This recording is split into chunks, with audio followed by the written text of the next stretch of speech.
Welcome to Hurrdat Sports Live. Logan Nisley for three, deep on the left wing. You betcha. Off the assist from Kellen Hink.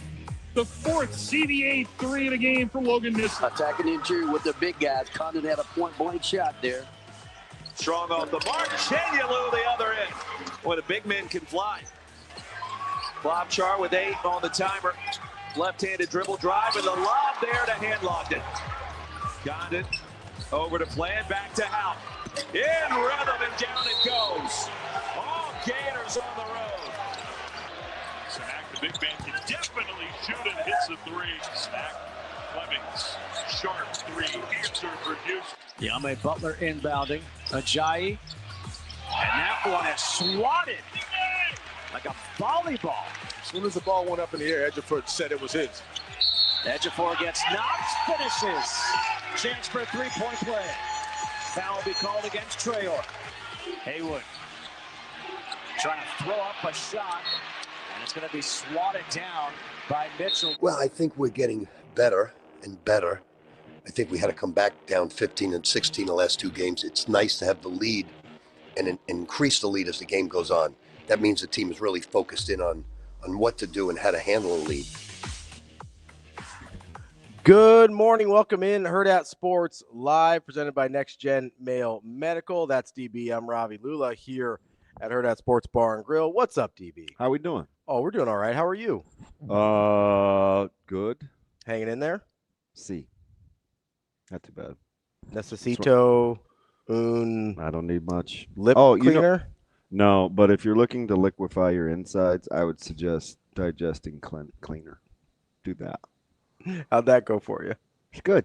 It's really good. You sure it wasn't something you ate? No need for Imodium or Pepto or X-Lax or anything like that. Imodium is the other. I know. I get it. one. Yeah, I'm just That's throwing out. Just throwing out. That's what I terms. needed in Indy was the Imodium. Yeah, that was really weird. Here's my I wish, like if I could go back and get a few things. This has got to be number 1 on the list of life failures. I think you should have given your boy a heads up. As opposed to me thinking you were just weird, I think you should have just been like, hey, not feeling good. Buckle up for this trip. I'm going to make a stop every 2 hours to relieve myself. Then I wouldn't have low-key in my head incessantly made fun of you and thinking that you were the strangest person ever that had an affinity for defecating in public restrooms. Yeah, it wasn't like my favorite. I just did not understand that. It's not like I was like, oh man, road trip. I got to poop in as many truck stops as possible. And at that time, I knew, obviously, I've known Sasha way better than Avery at the time. Yeah. I just wanted to look in the back seat and be like, is this dude serious right now? You betcha. Like, he had to use the restroom when we picked up the rental truck. That was on 132nd and Millard Ave. What are we doing? So that was a preemptive, trying to get out ahead of it. Yeah. That's all. I always do that. Like whatever our last stop is before hitting the road. I think that's weird. I will. What are you, 12? I will try and listen. Hey, we'll try and get Mark, something out there. Hey, tell Kyle, make sure you guys go use the restroom first, okay? Yeah, nobody has to tell me though. That's why I'm an adult. Kinda. It's like be like, hey, I know I need to use the restroom. Nobody needs to remind me. Yeah, so I'm good. You feeling all right? Yeah, I'm good. Feel pretty good. I thought you were. I'm on the hunt today, though. I thought you were gonna say you should have given me a heads up about the disinfectant, and I was like, I told you not to do that in real time. I was like, hey, that's a bad idea. Well, the one that I smelled only had a little bit of a different smell, so odor. That was safer. I knew it wasn't water. Okay, it's fine. What are you on the hunt for? So, I've been very concerned about my mother. Okay, she hasn't felt well for a minute. Hasn't been getting out much, so she sent me kind of a long message yesterday. But she's looking for oxtails. Oh, okay. And I'm anything I can do to get her to cook at home, like to make sure she's eating like I'm gonna do. And she's like, well, I think they're a little exorbitant. And I was like, oh, I said, I'll put some feelers out today and see what I can find you for some good oxtails. Because I was just at one of my low-key favorite supermarkets way tucked in North Omaha. Okay. Sometimes I just venture over there because they have 5 for $25s, prepackaged stuff, and it's a combination. Like, you can get feather bones or country ribs or chicken thighs or, gizzards or, pork steaks. It's just like Kind of mix and match deal. Yeah, it's like, as a matter of fact, the same 3 people have worked there for like 20 years. I'm like, you getting your fix, DB? And my he's not my buddy. He's probably like an associate. He's like, man, even I wouldn't be out here on the queue in this. I said, I'm committed. No, so it's not funny. It's a little funny. I told her I was going to pick her up. Okay. But man, she's not a weather baby. I mean, she's my mom, but she's like, okay, well, I'll check and let you know in the morning on how the weather is. So she ain't coming out. So I'm pretty disappointed about that. I'm okay. She doesn't like to venture out in the. Mm-mm. She doesn't walk great. Yeah. And I certainly don't want her falling on my watch. Yeah. So I'm on the hunt. I got lunch with this dummy today, so I'll ask him. Who, Caleb? No. Severe. Usually we say like this dummy or this knucklehead. It's one of your kids. I don't know. He's probably going to get inside my head and ask me if I'm feeling okay. Severe? Yeah. Well, that's kind of what he does. Oh, I don't need anybody concerned. Is that why he got the Darth Vader treatment yesterday? Who was it? It was him and Darth. It was Severe and Vader. What was the correlation?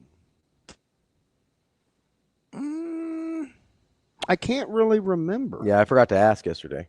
It's always something. It might have been different. Oh, Darth Vader was for the officiating. Oh, okay. Why did I have severe? I don't know. It'll come to me. I do not recall. Yeah. We got today. We got Tequila. Yeah. So we've got. According to you, this would be Nebraska's new defensive line coach. That's not correct. That's what you'd suggest. Nope. Oh, is that Nebraska's running backs coach? No, that would be Lonnie Teasley. No, I know it. Although and Tequila short. The EJ you have without the beard it throws me off. I do that because he probably couldn't care less, but I think it low key makes him mad. So, yeah, that one throws me off. It doesn't look like him at all. Yeah, it's fine. Like if you put one of me without a beard up there, that would be. Yeah. So do you know which one I have of you? Do you remember? I don't. You're in the plaid sport coat. Oh yeah. That's the one. That's the one like all the pictures on Hurrdat are of. I haven't used that in a while. Yeah. It's been a couple years, but I see you every I'll say I'm right here. You don't need just don't need to put my face up there. Yeah. So today we're going with O-line and wide receivers. Why are we doing that? A lot of O-line offers.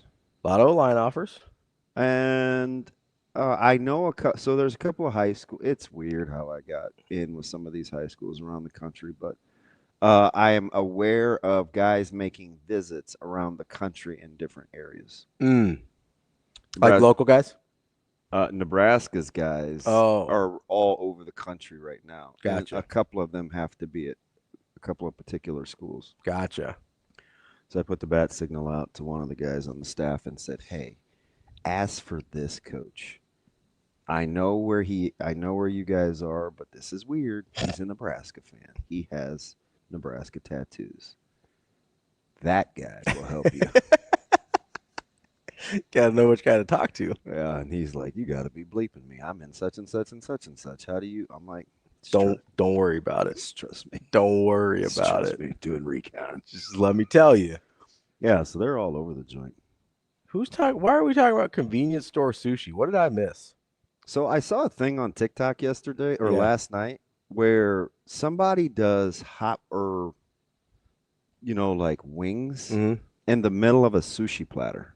But I didn't look to see where the restaurant was because if I can't get there relatively soon, I probably if it's not like local enough to you. No, but don't let me hold you. Like I will pin cushion places I see on TikTok for when I'm in different cities.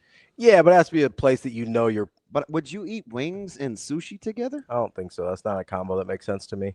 I think it's not too far back. I think I can go back and get it. I'm not gonna like die on that hill, but yeah, it's not something that I think I would jump to be a part of. Oh, okay. Yeah. But Like, it's a weird combo. sushi in bulk, you know, I also don't love. is it omakase? Omakase. I'm not sure the correct pronunciation. Now, I would get that, Mhm. like, because I can eat a ton of sushi, but I don't know. Depends on who I'm eating with. If I'm like, oh, here, you grab some, or you look through that, or you know, sometimes people pick through it and they see what's. I'm kind of growing up. I think I can get over that. I don't know. You told me a story the other day that I was making fun of you for a little bit. What'd I do? Somebody had ordered some food to their residence, and basically as soon as anybody else touched it, you were like, well, that one's no good. Oh, yeah. Yeah. Which is, can I be honest, the most ironic thing about you being a food germaphobe when people touch it, but then you refuse to store it properly to avoid further germs. That's fine. Scene set definitely needs context. There's 4 or now this is probably normal. I shouldn't have even said that because now it sets the stage for everybody to say it isn't. Let's scene set here. What do we got? Okay, there's a 21-year-old, Mhm. another grown man, and another grown man. Okay, so 3 grown-ups and 21-year-old. Lot of testosterone. Okay, and your boy walks in. Mm-hmm. I'm super familiar with everybody's hygiene and how they're no, you know, I know the guys really yeah. But they're dudes. Mm-hmm. They've been there all day. Mm-hmm. No idea. Might be sit and watch TV with my hands in my pants, might be pick my nose, might be clean my ear, smell my finger, might just be regular normal people. I don't know. Okay. So I walk in. There's containers. Yeah. They all have food in them. Said person is like, hey, I know you like such and such. Try such and such. Mm-hmm. So I'm like, oh, you know, getting ready to do this. I don't know if I want it. In my head, I'm not being pretentious because I don't want to look a gift horse in the mouth. So I love what they ordered. I just didn't love how they ordered it. Okay. They ordered it how most people would order it. I like it separate without all the stuff. I'm not going to say what it is because that's a dead giveaway for probably who I was with. So, but you want to be able to put it together yourself if you want to put it together. Correct. Sort of like Chipotle style. Correct. Okay. But in all the containers. Yeah, I got you. And the ringleader was like, hey, you try that. It's in that container. So they get up and they like pull out of it and then they close the container again. And I was like, and it happened like 3 or 4 times. Mm-hmm. I'm not going to be fourth. Like if I'm first, that's fine.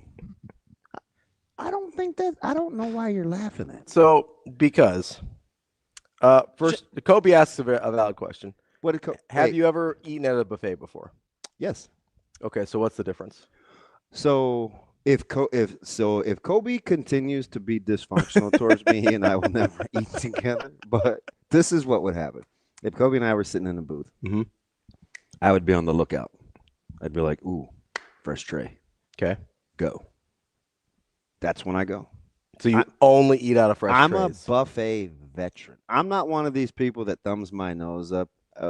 I like a buffet. I'm not hating on buffets. Now, I will bypass something if it has remnants of the thing next to it because that means people were sloppy. Yeah. And I'll wait. But I'm not opposed to a good buffet. I am normal, Kobe. But you do realize like the situation you're talking about is going to be worse at a buffet. You have to be on the lookout, babe. So you only eat when they bring a fresh tray out. Yeah, I'm on the hunt. All right. Now, there are some buffets that I like that are notorious for always being on the swap. Yeah. Like quick in and out. Yeah, like they're just really good at it. I think the thing I'm having a hard time getting over here. It's fine. Yeah, I think you just want to make fun, but I'm no. for it. I think I'm 10 toes down. You know me. I'm a big logical consistency guy, right? Can I say something and then you tell me if you're good? Yeah, go ahead. So if there's 4 or 5 dudes, mm-hmm. I don't know. Is there like a demographic that's worse? Would women be better than men? Certainly, everybody's better than kids. Oh, for sure. Because Kids are those filthy. are super butt scratchers. Filthy. And they're filthy. Like nose pickers. Yeah. Yeah. Disgusting. Okay. So Not good hand washers. I just want to say this. Yeah. If you have, Oh, I know the demographic I would want to eat with. let's say it's like rice or fries or there's a bed of something under something. Mm-hmm. And somebody's like, hey, go try that. And they do. Are you going back in there later? Yeah, I don't care. Okay. I mean, listen, here's if you're talking about a demographic of people that I would be the most comfortable with, that I'm not going to get sick. This simply started by me trying to find my mom oxtails. I don't know why we're making fun of me right now. Number one, I think it would be food industry people, because those people wash their hands all the time to the point where like their hands like get like super dried out and stuff. So food industry people, I would trust to be sanitary. So that would be my number one demographic, is if I'm doing a situation like that and I get to choose, zero worries at all if I'm with food industry people. So the buffet thing for me is more about temp than if I think somebody like ran their hands through it. Okay, but that's, I think the point is, like, if strangers are in with the food, how is that better than if people you know are in with the food? Psychological. You just don't think about it? I don't know, to be honest. That's where I got the other place I got hung up is it's I have selective ignorance. for sure. We all do. Like, just depends on what it is. Yeah. I just think it's a little funny that I can't stand Sabalenka, by the way. If that's your girl. No, she's not. I can't stand. I really thought Mboko had a shot but and it doesn't have anything to do with how she treated what's her bucket? Coco. Because I don't rock. Yeah, with you're not a big I Coco don't fan either. Rock with chocolate either. Or that's off air. Coco Goff. God. See, you got me shook. No, I'm not a Sabalenka guy. So I don't think that's weird what I did. No, I understand that would be a hang up for some people. The part where my brain automatically goes to is like, okay, that's a germaphobe type thing, which is fine. But then how does that not translate to food storage? The germaphobe part of your thinking. That's the disconnect for me. Because I know all the floaties in my own house. But you admit there's germs everywhere, right? There's germs everywhere. So if you leave food out in a place where the germs can grow or the bacteria can grow, it doesn't matter whose germs they are. Sure. I mean, it makes all the sense in the world when you say it out loud. But also, as long as you if you're admitting hey, it doesn't make sense, I'm cool. 2 or 3 times I turn the oven on, like I'm using a scraper and soft scrub to make sure the burners look immaculate. Or when it comes out of the oven or off, I don't cook a lot of meat in the oven, but the grill or whatever. Yeah. Oh, I'm not questioning your cleanliness at all. I'm putting it in a container. There's no like, ooh, where's this bin? No, it's not a where's this bin. There is inherently germs in food. That's just a thing. It's fine. And when it is not I don't really care about those. Stored properly, then that's when you get sick. It's just when you see somebody rummage through something. I get psychologically it's harder when you see it happen. Yeah. I get that. I don't know why you're trying to vilify me. I'm not trying to I'm trying to get to the bottom of this. It's like, and plus, I'm just trying to understand. You know what I convinced myself? What's that? I wasn't hungry anyway. So that was the competitiveness. You're like, it's not because you made it gross. It's because I'm not hungry. I know one thing though. I did want a steak at the end of the night. I was starving. I was dude, but I don't get hangry though. Here's the thing though. You're pretty good about going hungry. I can go forever without eating. It's not a cool thing. The funniest thing to me is just it was food I know you like, and like that had to kill you. Yeah, it smelled so good. It's in my top 4. Me too. I love that. Like one of my faves. Yeah. So now this is way gross. I could have Micah call in that meat because I'll get 4 or 5 sides. Yeah. Of just the meat. Yeah. I can eat it for a week. I used to, so I'm going to refrigerate it, but yes. At some point I will. So I just did this. Did you? Hey, listen, did you refrigerate some food? Oh my God, I hate you. Yeah. No, I'm really proud of you. Anyway, I make homemade Cheez-Its with grilled cheese, right? 400 parchment paper, little seasoning, slices of cheese. I do it myself. I had leftover meat. I was, your wife would have been proud of me. I was very cute. I put one of those on each of the pieces of cheese. Let's do it on the cookie sheet. How'd you do it? Oh, yeah, whoops. I took the meat out and I put it on the cheese, and I was like, ooh, slap that thing on there. There we go. Is that better? Yeah. Jackwagon. God. The hand motions were a little funny. I'm over it. I know what you're trying to do. Like Costello, you're over it? Yeah, he's funny. What was he on today? The people that don't know what they want in ice cream lines. Oh, ice cream specific, but I'll do that in general with lines. So the steak that I'm anywhere from 119 to 122 on my beef. I'm a medium rare guy. Oh, so what that temp gets you to medium rare? I don't know temp to. Yeah, I'm one. Yeah. So guy, not that you're not a dude. Cooking dudes, no. I'm 119 to 122. People will send me pictures of their meat, and I'm like, how was that, about 120? Yeah, I can't do the temperature translation, but I know I'm like medium rare to maybe a little less than that. But he says some cultures. You're a dummy, Dixie. So yeah, this is why we can't have nice things. DB makes grilled cheese late at night. So Kobe, I'm kind of on the grilled cheese thing. I have lots of cheeses. Grilled cheese is fantastic. It's pretty amazing. Now, my boy, he has a catering company, so Brunt Cobbs, Abraham Catering.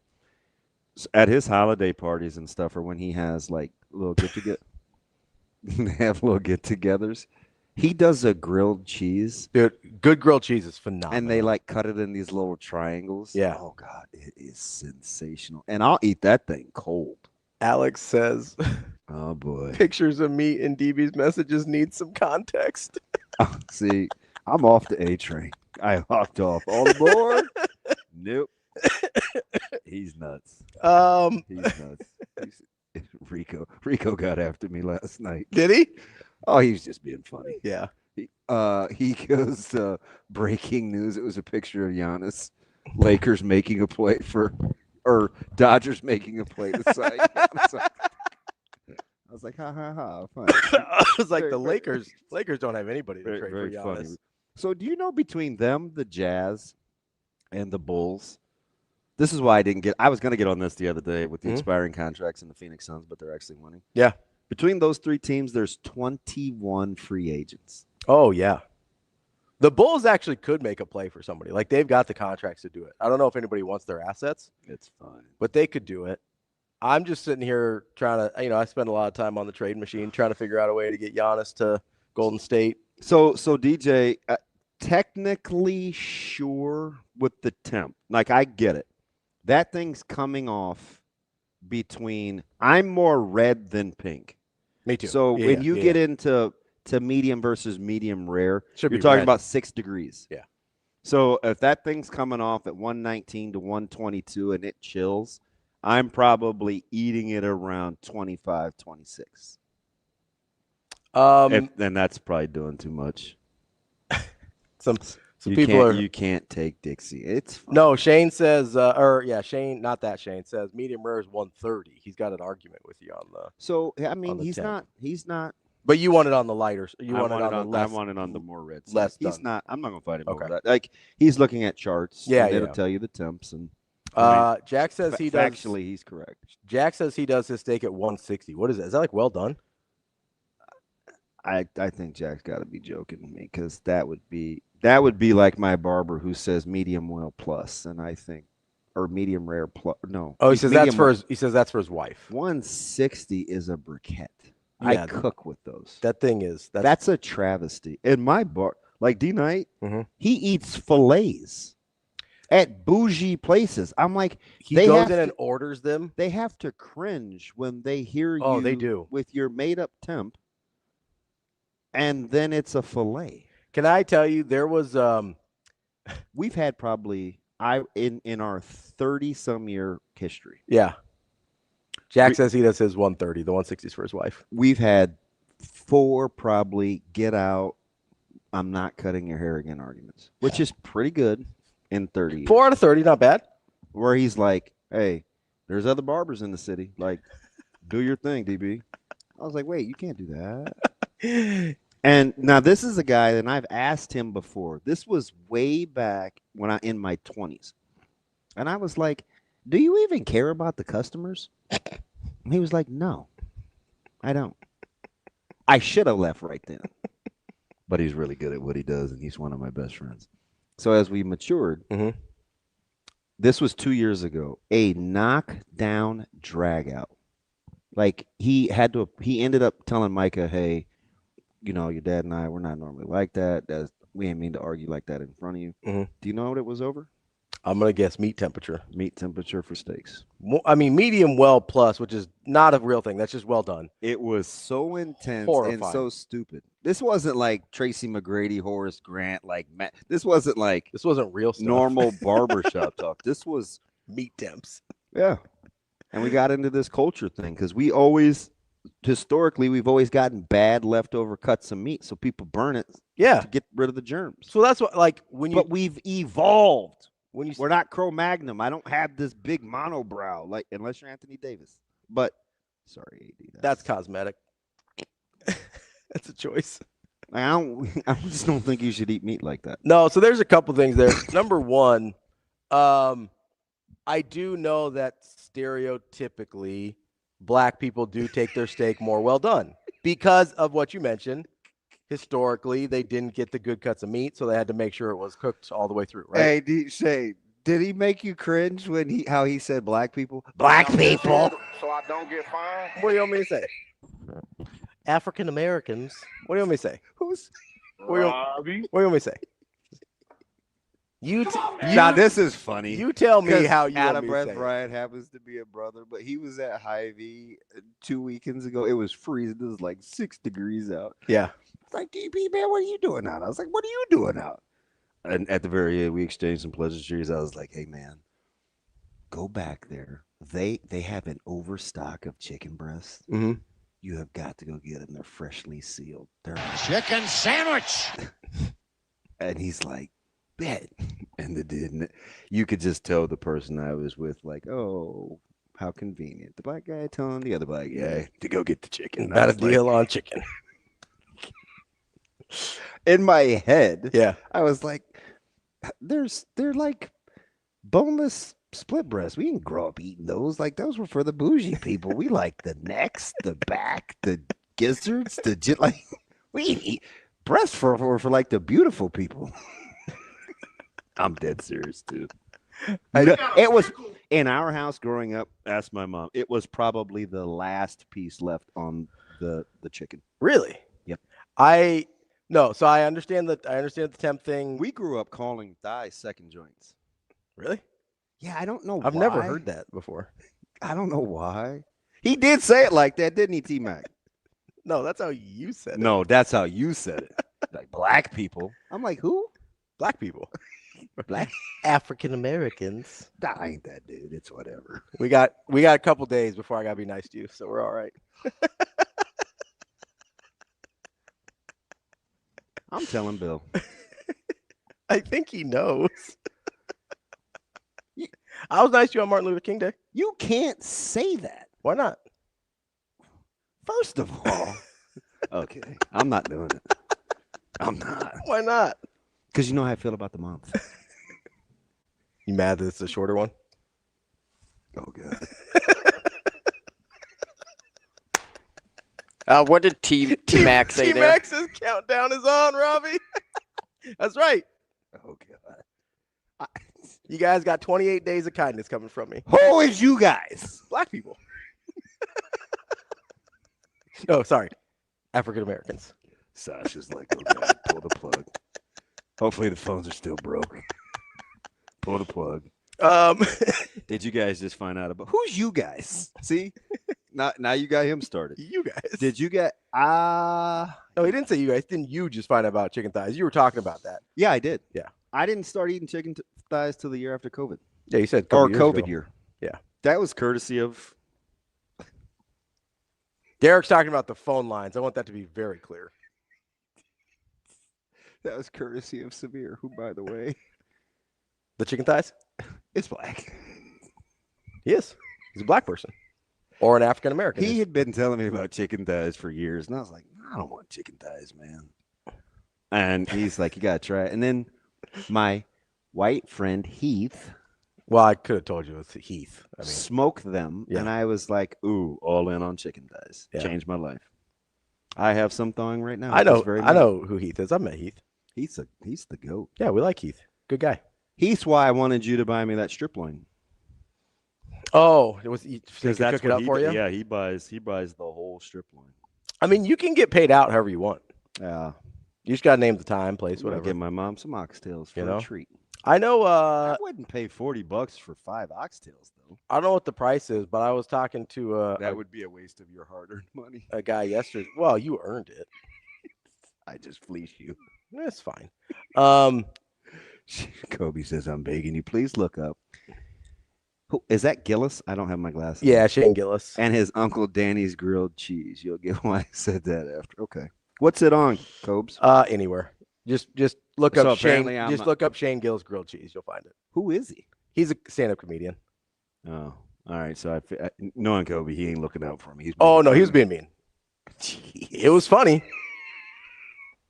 It was real funny. I might have to move him off my unprotected picks. I might have to move him onto my protected picks. I'll be honest. Kobe is like that guy. I feel like the Raiders right now. Kobe's like the guy that just ran a 4.2 40 at the combine. Hey, you want to take a shot? And I'm like, I think I could turn him into a football player. He's my Fabian Washington. Why's it got to be the Raiders?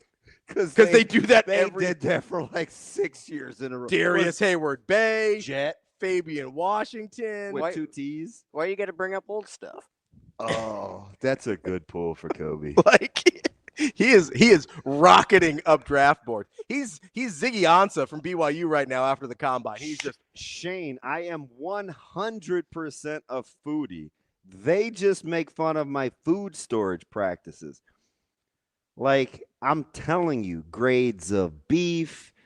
Oh, you know more about food than I do. Pull about scallops, how I declaw. Like I'm telling you, don't let Ravi's food storage thing kill you. Like, come on, Shane. I'm the guy that met the butcher at a local area grocery store who I had walk me through the mixing blend to get the right taste for good breakfast sausage. 100%. You know way more about cooking food than I do. Like it's not even close. It will never be close. Now my food storage takes have grown legs. Very bad. Or maybe Shane's mad at me because I like my steaks at 120-ish. No, he was all right. He wasn't. I think he said at 130. So you're a little light on the medium rare, which is all right. I wouldn't turn down like a good cut. I'm not pushing away a steak at 130. No, 100%. I'm eating it. Yeah, you get to. I'm okay at medium. But if there is no pink or red in the center, I'm out. Yeah. So you know where I really had to have some trial and error because I smoked the boneless roasts is lamb. I am a huge lamb guy, so I had to play with the temps to see. Oh, yeah, it's harder. It's a lot harder. Well, I just don't know what's borderline healthy and what isn't. I had to use AI. This was like 4 years ago. Yeah. I might have smoked it too. But I'm very particular. Yeah, no, lamb's a little bit trickier to get to the right temp. Well, and you can't undercook it. And some people do. I mean, there is a temperature at which it will have some red in it still that it's okay. Some people. But if you don't get it up to a certain temp, you can. The only thing I don't play with, coincidentally, to land the plane is chicken. Jose, yes, I do eat beef. He asked that earlier. I think that was an Indian question. A lot of people that look like me don't eat beef. Well, I asked you if you guys had cows. That was years ago, though. I mean, like not on our. They're sacred or something. Not on our property. We don't have cows. You know what I'm talking. Got Shane. Absolute. Why he rides with you, I have no idea. I don't either. I'm not very nice to him. I thought it was a sacred thing. It makes me it's irrationally angry. It's a religious thing.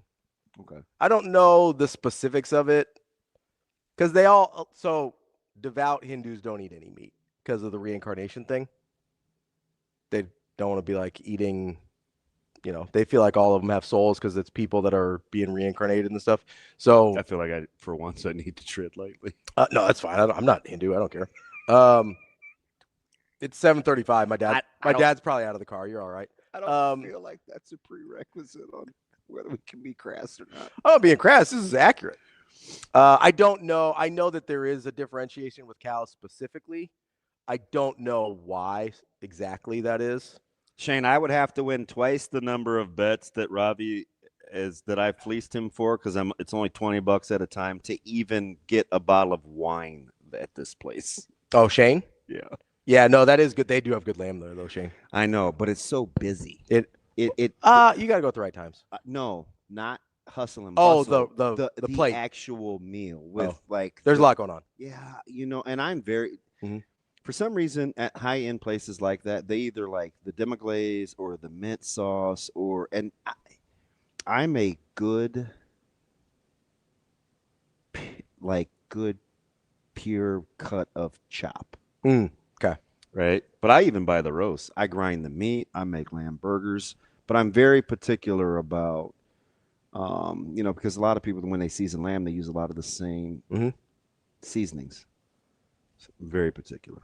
Yeah, I like Shane, if this was a food show, it'd be different. Remember that call? I like lamb. Oh yeah, but that's not my go-to. He was heated. Yeah, it's not my go-to. I mean, what do you guys want us to talk about? You want us to talk about the 2026 schedule? What do you want us to talk about here? Yeah, so I went back over that, man, and our schedule gets released for high school. Probably the first week of February. I might have to do some finagling. I don't love it. Yeah. Like calling some of the other schools, get some days switched around, or what do you mean by finagling? I don't know. I might need a couple Thursdays. Yeah. I'm really hoping. I know Mitch said they might move one of these to a Friday. I really hope they don't move another one to a Friday. So I think they have some room. You think they have some wiggle room in terms of when they have to get their next Friday in by? We have Dr. L's on next week as part of our spectacular show. You thought I was going to say something else, but I'm not. We have Dr. L's on next week. Apparently, Dad's still in the car. He says he's laughing though. He's got a good sense of humor about things. Damn it! Well, at least it's his own son that's the knucklehead. No, I thought I explained that well. Wow, I'm so embarrassed. It's like my mom the other day, and she goes, and I'm doing her voice because it's over text. Yeah. She goes, sometimes you just need to stop talking. I don't know when that would be, Mom. D, I'd prefer you not do that because that's kind of the job. We gotta literally the only thing we have to do is keep talking. I'm not just the schedule, and I'm not just doing this to be the contrarian, but for what it was supposed to be, that's about as good as it could be. Yeah, I'm not. I mean, listen, I said this to Mitch yesterday. These are what the schedules are going to be. There's a lot of good teams in the Big Ten now. Yeah. This is what they're going to be. You're going to have somewhere between 2 and 4 really good teams on your schedule every year. And that's just what it is. I mean, 4 max. I was going to say men. Oh, you think more than that? Okay, sure. So assume because I mean, State's going to be good. Michigan's going to be good. Indiana's going to be good. Oregon's going to be good. Oregon's going to be good. I'm going to say USC. USC's going to be good. Most years, USC is going to be good. And then you've probably, we'll see with Campbell, but Penn State you think is going to, at least for functional. Yeah. Iowa's going to be I think hard to deal with. 4 might be men. So when I say 4, I mean like playoff contenders on any given year. Okay. Yeah, like you're going to have between 2 and 4 playoff contenders, and then you have like 2 or 3 more good teams. Are you aware of all the new Big Ten? Did you read the email? Which one? The schedule release that didn't have the schedule attached to it from no, I didn't get that one. So like Chesney and Fitzgerald and Matt Campbell. Yep. I'm like, oh, that's right. We got a lot of new guys. Yep. Yeah. It's going to be fascinating. I think that's Chesney, Fitzgerald, Campbell. That's it, right? Yes. For new ones? Yeah. Yeah. Who has better coaches, the football or basketball? I know football has the best coaches in the country, full stop.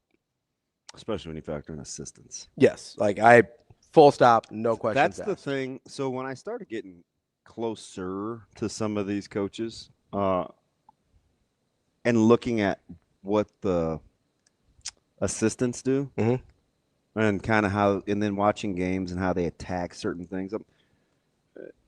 Assistants are critical. Oh, and now that yeah. you have analysts and data you guys, have unlimited spots basically. It's crazy. Yeah. I mean, they're much closer to NFL style staffs now than they used to be. But like, so I look at the schedule and I go, okay, you're going to coincidentally, when I figured out the importance of a position coach versus the totality of a side of a ball. When Marvin Sanders left Nebraska. Oh yeah. That was a big deal. I was like, whoa. That's like 2009. I was like, this is 2010, somewhere how there. It looked like you take things for granted because it's very topical. So but then you get into the. I'm glad you brought this up. Why? Because for once, I'm always glad when you bring things up. I love talking to you, DB. You're so stupid. So you know what? You placating me does not work. There's a lot of people like. Obviously, I was very high on the D-line last year. That didn't work out. But there was our listeners have let you know. There was a reason I was high on them. I think there were a lot of guys in that room that are talented. I think there's still a lot of guys in that room that are talented. But it seems we also seem to forget the opposite of that when you go from a D-line coach that obviously wasn't getting it done, and he got let go for it, to hopefully better D-line coaching, that it can flip the other way too. Yep. That it can go from the Marvin Sanders, you play really, really well, to Marvin Sanders leaves, you play really, really poorly, to, hey, we've got a guy that didn't get it done, got fired for it, to, hey, we've got these guys, let's assume they're good. We don't know yet. That one was just the easiest for me to see with my own eyes. Oh, yes. It was super blatant. You know, it was like, hey, this is what he likes to do, two grab with the bracket coverage and, how they like to lever and spill. And so the philosophy didn't change. Yeah. For Bo. The like inside on-field stuff teaching changed. Did. Yeah. Like it's just like losing Carl. Absolutely. Right? So like I think we undersell that. But it also got me to pay attention. I do too. To the importance of pay more attention. I think the actual of assistant coaches. I think you've got another great example of it. Even though I thought the offensive line was more maligned than they should have been last year, you're replacing Donnie with literally one of the best offensive line coaches in the country. And like I don't think people appreciate the level of difference that can make with the exact same guys. Like that's not even the exact same guy, but with similar talent. And I think it's just we saw it with basketball. I mean, look in Lincoln. 100%. With Nate and the Big Easy, and you get rid of a couple guys, you tweak a couple of things, and it's like, Or I mean, I think Rink Mast is a good example of this. Rink Mast has been better in the Big Ten at Nebraska than he ever was in the Missouri Valley at Bradley. 100%. Even before this year. 100%. His first year at Nebraska, in a better league against better bigs on a night in, night out basis, he's a better player than he ever was. And that was a 1-year difference. Good call on Whittingham. Dang it. Oh, yeah, Whittingham. I actually forget about him. I do too. God. Oh, yeah, like. Good pull, Richard Little. Coaching in this conference is a bear. No, we can't call him Little Clown. Can I just call him LC? Guys call him Clown? No, how about just LC? As in Greenwood. It's in his name. Why did he pick that? I don't know. LC like the Titans? He's probably like 6'4", too. Lewis Central? And never jokes. You big Lewis Central guy? I actually am. Yeah. That's... Buddy of mine went to Lewis Central. Well, that's Heath's kids. Oh, that's right. Yeah. I'm all in on Lewis Central. Yeah, no, that's... Plus, I like their coach. Good I tried to get him in the Metro. Did you? Long time ago. Back in the day? He's not having it. He's like, yeah, no. I got a nice thing going over here at LC. Yeah. And I remember his high school years, and then when Camrad went to go coach at the rival, and I was like, ooh, gutsy. But yeah, I'm all in on Camrad. Yeah, I think the maybe he's a LC Greenwood fan. Who's LC Greenwood? That's for the Steelers. Should I know that? He played for the Steelers. One of my favorite players of all time. Okay, that's an old school one. Okay. Yeah. I don't feel bad for missing that. Husker Dominator. Why don't kids from Lewis Central go to Millard South? So You know what's really pissing me off about this whole Millard South thing? What's that? And maybe it's just because of the optics. Mm-hmm. But there have been more historic runs for longer periods of time that we weren't near as bothered by. Yeah, absolutely. This has been Millard South's been a thing for literally 2 years. So it's like they were good 3 years ago. Yeah. But they lost before they even got the state title game. Yeah. This has been a thing for 2 years. I like our new stream. What do you mean? Like we the new guys? We got a lot so of new many guys. People. Yeah. But I got you couple of tweeners now. I don't know. Joe Good wants them to play the Millard South, go play the big boys out in California. You just gonna steal my name from him? I like it. Get your own. Fine, I'll call him Jose Bueno. That's not how you have to say it. By the way, where's Juan been? Yeah, I haven't seen Juan lately. Juan might be on a tequila bender. Why tequila? No. I didn't know if you guys had talked about it off air. Not gonna get me. Okay. Juan was very specific. Okay. I didn't know he said it. Big tequila guy? Wow. Just weird. I was just asking. It's fine. I didn't know if you guys had off air discussed your tequila affinities. I'm watching you. No, I agree, Kobe. That's 100% true. Yeah, I'm watching you. See how you just tried to low key do that to me? What'd I do? You just want tire tracks all over your boy. It's fine. And Juan's not gonna be mad at me because I intimated he drinks tequila. I gotta get him in before Monday.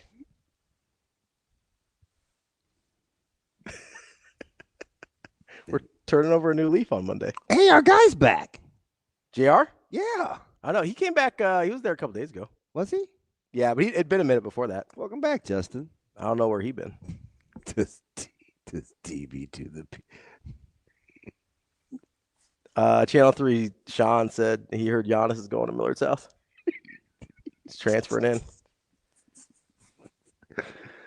No, but you could probably convince the NCAA that he's got some eligibility left. Hey, Shane, did you put when I was acting up yesterday doing those reads, did you put that clip is it in your drops? Don't play it. Just say yes or no. Yeah, it's not yet.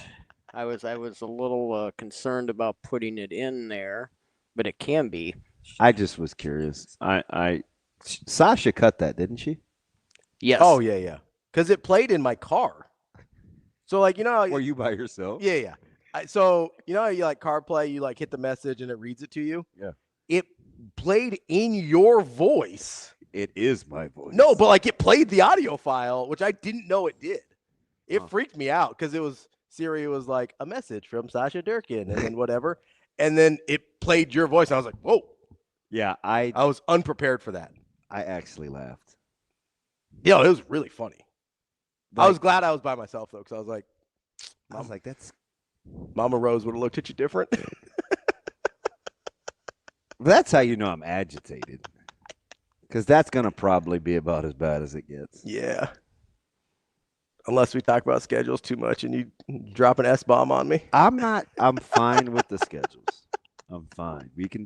I told you I would humor you and we could talk about schedules. Listen, I'm not going through and like going wins and losses, but go ahead. I do think it's interesting. I do think it's interesting that I think it's set up better than I was expecting it to.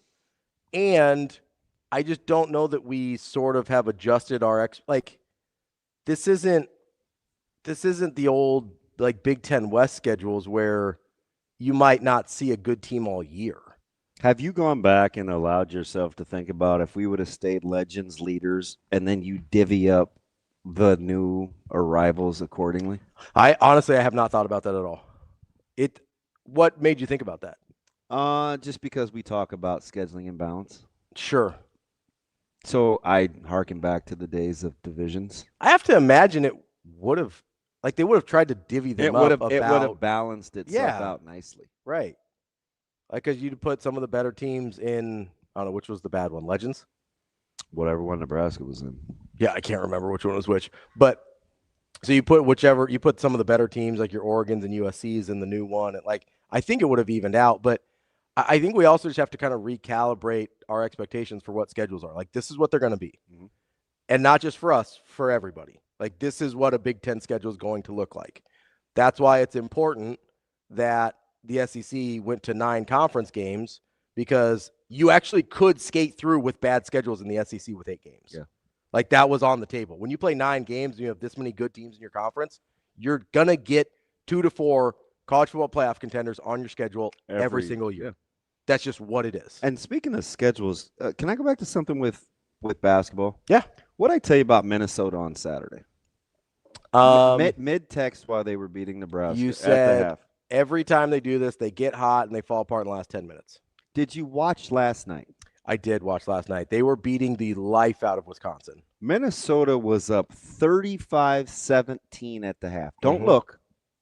And it was worse than that before the half. Like it was. Yeah, they were ahead by more than that. So I think it was what's 35-17? That's 18. 18. So 29-9 is 20. They had a 20-point lead at one point. Yeah. And what did I say happens to Minnesota in the second halves? They fall apart. Okay. You said last 10 minutes, they always fall apart. Just they'll go cold. Total trash, which is what they did against Nebraska. I said there was 4 or 5 games in a row in which they did this. Yes. Last night, it's 35-17 at the half. Mm-hmm. And I told you, I said, if I was really smart, I'd grab a site and I would play against Minnesota. Yeah, you play second half lines. Against Minnesota or first half lines for Minnesota. Yeah. They got outscored 50-28 in the second half. Yep. They lost by 4 in Madison. That's hard. That's tough. Like, you have to go look at like their last 6 or 7 games. It's uncanny. Let me see what their last looked. It's uncanny. But to the other thing, I watch all the other teams just to see. So when I fill out my brackets, it's for sure going to be torched and burned after the first weekend, right? Did you see what Florida did to South Carolina? I did. It was like 90-something to 40-something, 92-48. Hard to do in Power 4 conference in basketball because I know there's more than 4, but drub them start to finish. 95-48, excuse me. Unless you're Creighton playing the other night, then that's pretty easy. Then the other game where I'm like, because you think they're going to be a burr in Nebraska's saddle. Okay. Did you watch any of SC Iowa? I did, yeah. I sent a text about it. Oh, that's right. In the group chat because I was laughing really hard at USC. So are they good? I don't know, but they're stupid. I know that. Damn. See, you are so mean-spirited. In what word? No, there is no other word. You can't just say that and laugh at somebody's inadequacies. There is no other word for what they did besides stupid. I don't even think Iowa was trying to get a shot there. I think they were running to the sideline and call a timeout. I kind of agree. Like that, he wasn't setting up a play. He'd have been in the middle of the floor. I don't know. I think they wet the bed panic. I mean, those are like yellow stain sheets. That's not just yellow stain sheets. They got brown streaks down their legs, man. Like that is full on pooping their pants. So let me ask you something. Do you know more about SC or Iowa? I think I know more about Iowa. Okay. Because, I trust Iowa more. I feel like I have a better idea what I'm going to get from Iowa. You know me, I'm like mapping out this schedule in my head for Nebraska. I think I have a better idea of what I'm going to get on a given night than Iowa. Because I tell you what, no team coached by Ben McCollum would ever do that. Horrifying. I just that was one for a random kind of low key night in college hoops. I was like, file that away. And I'm not a big transitive property guy. Sure, but it's just more information. I do think. So I do look for trends for the teams that Nebraska has recently played or they're going to play. You also have to look at teams that are playing a similar matchups to Nebraska because you can get a better sense there than just a straight transitive property. But excuse me, but person. Oh, and Shane, it's officially time to put the concern meter out for Art. Uh-oh. I called 15 times over the weekend. The home line it's no longer in service, and the cell phone picks up on the first ring. Dang. So I am low-key traumatized. Can I ask you one more? Yeah. Did you peruse anything with Seton Hall? You know, I'm kind of on the Seton Hall. I did not watch Seton Hall last night. I was watching a little Houston. Do you foresee a world in which Seton Hall scored 56 points in the second half? No. Yeah, they did. No. Yeah.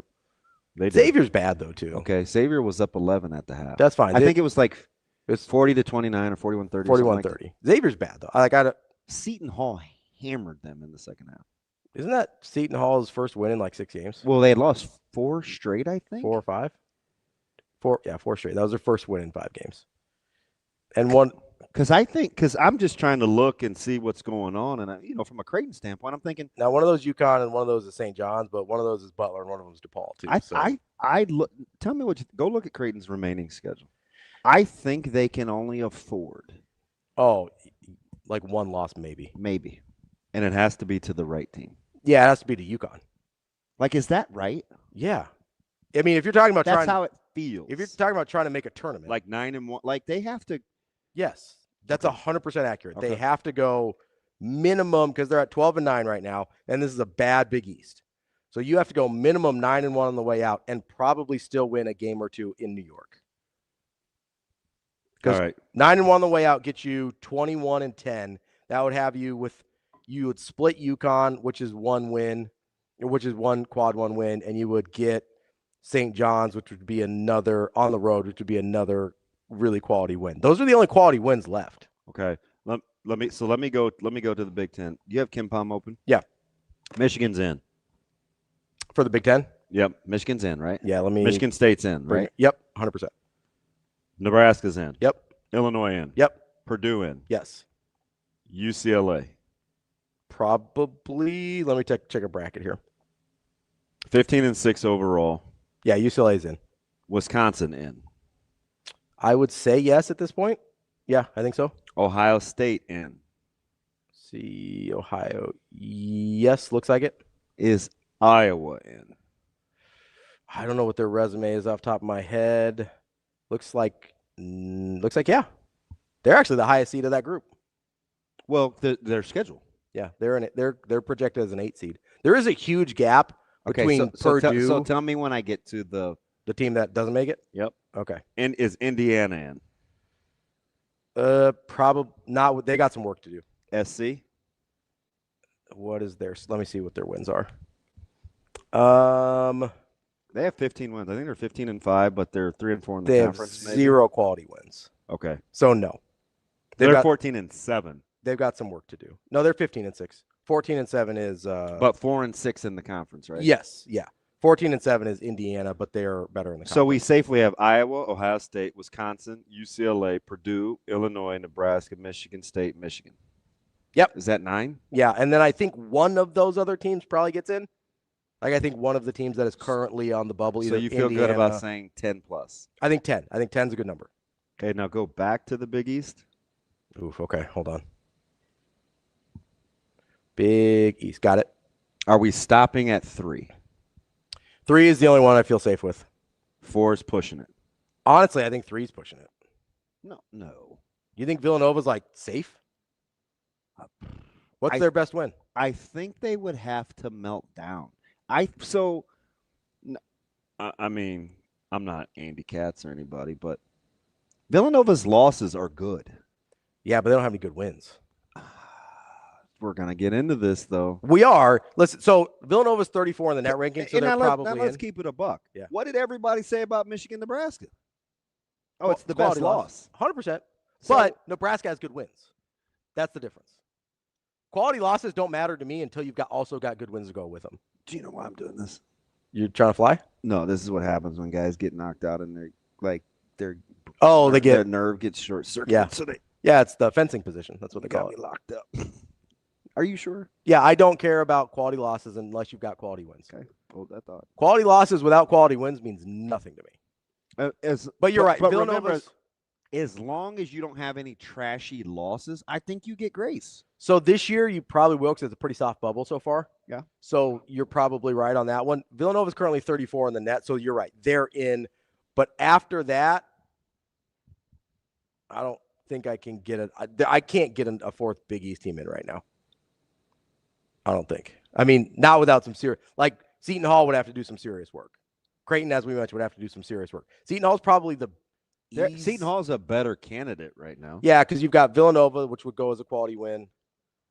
And they've got one UConn, one St. John's. Now, and they were really they could have, I wouldn't say easily. They'll probably tell you they should have beaten UConn. And that was in Connecticut. So here's the problem. I mean, we were live watching that game while tweeting or texting. Seton Hall is going to have a hard time because they're 57 in the net, and they've only got one quad. But Creighton is what, 59? They're a couple spots below. They keep plummeting. I'll say they're down to 69. They're in trouble. So 69 on 59. Yeah. They've only got Seton Hall's only got one quad one win, and so they probably have to win 2 of 3 out of Villanova, Connecticut, St. John's on the way out to feel real good. Unless they obviously if they lose, they have to at least win one of those, I think. Assuming that they don't go 8-2 the rest of the way. Yeah. I think you have to win 2 of those. And judging on the fact that they have cooled off as of the new year, I don't think they're going 8-2. Yeah, while you're busy watching the Aussie Open, Aussie, I'm watching trends. I was watching hoops last night. There wasn't a lot of Aussie Open out last night. Till late. Late. I mean, you're getting down to the Sweet 16 and Elite 8s. I know. Well, no, we're in the women's semis starting set. The semis, yeah. Yeah, the women's final is set. Yeah, you and your girl Sabalenka. I'm not a Sabalenka guy. She's got all your personality traits. This is the first time. This is the first time since last year's, or for 2024's U.S. Open that an American is not in the women's final of a Grand Slam. I'm well aware. We're too busy breaking rackets and having emotional breakdowns on the other side. I just want a place where I don't have to be seen by cameras. I'm not even going to make light, but I am going to chuckle at your voice. I'm just saying, man. Ravi. If you want, listen, you know how much they make for every win at the at the Australian Open? A first round win is worth $100,000. Second round win is worth $225,000. I'm not making light. I think I almost cried at lunch yesterday, so who am I? Third. Who am I? Yeah, but you're also not clearing 6 figures for 4 hours of work. Oh, and if I was, I would not be crying. And you wouldn't be crying like, oh, there's too many cameras around. Although I do whine. I'm not going out. There's too many people. That'd be like if we made 6 figures every time we did a show, which I would not complain about. So would I not sabotage the cameras and try to dim the lights? I would choke you if you tried. That is not good. If we're making 6 figures a show and you're trying to F with the camera still, I will choke you out. I'd be like, hey, do not mess with the gravy train, DB. For the record, if anything happens to me, it wasn't because I accidentally ingested cleaning solution. It was at the hands of a strangulation. And by the way, forensics will know. Can we get that to happen? Well, I want 6 figures a show. Oh, thanks for the clarity, nuts. You wanted me to choke you out? No. Shane, play the music and go to break. We just blew through the first hour. Freaking Austin and Rigo's going to send me more snarky Dodger stuff. Which, by the way, I'm going to say this. How about why wouldn't the Cleveland Guardians re-sign Ramirez and defer the money? Nobody says anything. Because they haven't done it like 12 times.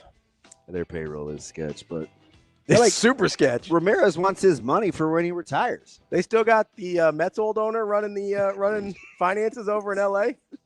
They got Wilpon running that thing. Just so happens their next highest paid players through arbitration, and the other one is Stephen Kwan. So maybe they don't spend money. Stephen Kwan, good hitter. Oh, he's capable of going on a heater. Yeah, he's a nice contact guy. That's DB. I'm Ravi, Lulla, Hurrdat Sports Live. I think you can have both, Rob. And you're not happy about it, but at the same time, you just proved you can compete with the best. Some people are calling the best team in the country. Arizona, pretty good. They lost or won in a one-possession game last night, and then this is the other team I think people are talking about. Obviously, UConn's in that discussion. Duke, Iowa State, but a lot of people are projecting that Michigan is going to cut down the nets. And again, we're without some really key pieces, and go toe to toe with them. And I thought they played tough. Their size wore us down. Their size is going to wear everybody down. But again, a lot of that had to do with us down a couple big rotation pieces. But you learn that Leo's going to go out there and compete and not be intimidated. That's huge for this team moving forward as well.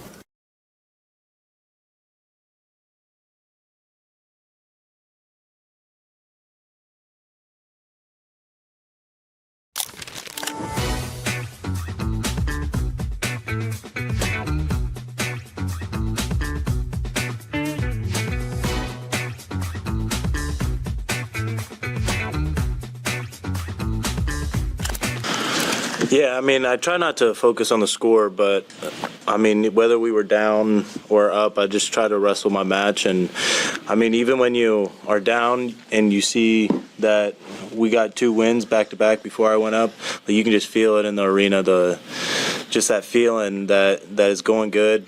And I think I fed off that, but no, I just try to be, whether we're down or up, I just try to wrestle my match, because that's really all I could do at that moment. Yeah, I think it's a perfect time to build on that, and Penn State's a really tough team, and I feel like we got the guys to go in there and take them out. And so we just go treat it like another duel. Go out there and fight 7 minutes. Just fight. That's all it is. Just fight. Come on. Be excited for the fight. Let's go.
Yeah, I thought obviously the depth was tested, having Jess Petrie out of the lineup and then having the foul trouble that we did. I thought both teams, both benches were having to kind of navigate and manage how are we going to play our kids that have fouls. And so that was a difficult task. But for us, being able to have a player like Emily Fisher who comes in, and I thought, she made an and one, she took a charge, she, played defense, used her fouls, but just found ways to really contribute for our team. And those are the kind of performances I thought, Claire Johnson came in and gave us some really good minutes today, and just saw some really good things from up and down the roster. Obviously, everything, starts and stops with Britt, going for 28 and being efficient with 10 for 15. I thought she made great reads off ball screens all night.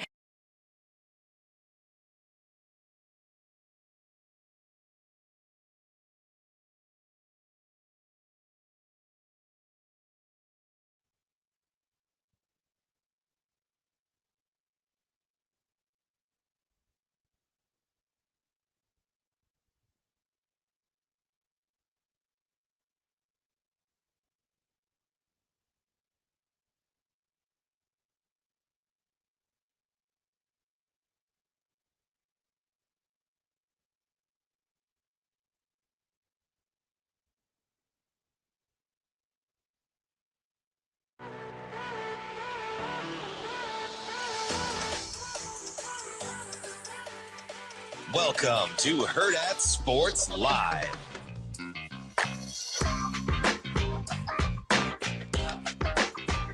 Welcome back, Hurrdat Sports Live, presented by Next Gen Male Medical. That's DBM Ravi, Lulla here at Hurrdat Sports Bar and Grill. And I'm here to remind you, we are right just about. What's up? You all right? Oh, focus. You gonna be all right? Focus, Ravi, son. No, that was Miyagi. Different kind of Asian. Yeah. Shout out Wyatt. Also different kind of Asian. What do they do? What do you mean they? Oh. Barbecue, remember? You enjoy their chicken. Don't forget, Glow Big Red begins on noon on February 11th and continues to noon on February 12th. That's my half birthday, DB. You big half birthday guy? You're not even a big real birthday guy. Yeah. Gifts can be made at glowbigred.unl.edu, and here's where they go to help. Literally anywhere. Wherever your favorite part of the university is, you can direct your gifts to that, whether it's Husker Athletics, whether it's the fraternities and sororities, student organizations, specific colleges and departments, whatever it is. That's how you can have a meaningful impact, by choosing your favorite part of the university and where you want to help most. It's glowbigred.unl.edu. And if you give $75 or more during Glow Big Red, you will receive a Husker canvas tote bag. I actually have one right here, DB. I'm going to show you. Oh, that's cute. How convenient. Do you want one? Good job. Is it the Ravi Chat lady? Was Church Chat the how convenient lady, or was that the chick that smelled her chick? Can I say chick? Or is that the lady that smelled her armpits? Church Chat. I don't think was it how convenient. I thought it was how nice. No, it's how convenient. No, I don't remember. That was before my time. There you go. You got a tote bag. Why are you giving me your leftovers? I feel like you've had this for a second. It's this week I got it. See? Husker tote bag. That's what you get if you give $75 during Glow Big Red. Glow I Big Red. feel like I should put my my groceries in here. I think that's what it's for. This smells like food. I have not used it, I promise. It's just been in my bag. Doesn't it smell like food? One that's been in storage? Proper storage? I don't know. It smells like canvas to me. Canvas? Canvas. That's a canvas bag. It's a canvas tote bag. I don't know what canvas smells like. I was about to say, that sounds like the most made-up thing I've ever heard, but I didn't want to call your bluff. Don't worry, I'll call my own bluff. That's special. That's the church lady, right? It's almost like I didn't just say that. No, you said convenient. You go, isn't that convenient? I was like, that's not it. Well, her too. How convenient is the Church Chat lady? So does she do the church? Does she do how convenient too? I don't know, but I hate when you do this to me, because you know I have ADHD and I'm going to have to like find it immediately. What did I say it was? How convenient? How convenient? Yeah. I was thinking, isn't that special? That's the only church lady thing I've heard from SNL. If there's more, I'm sure she said other words. Because you're like letting yourself off the hook already. No, that's the only thing I've heard. If you would, like, I would not know any other reference to church lady. That's all I mean. Yeah, she's definitely how convenient. Okay, there you go. Good job.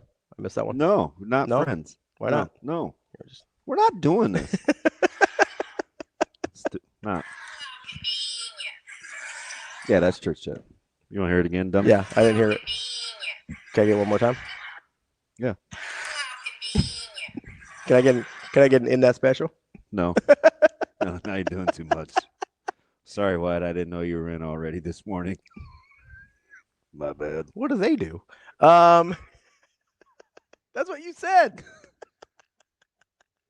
I did the little. What was that? I was kung fu fighting. Is kung fu Korean?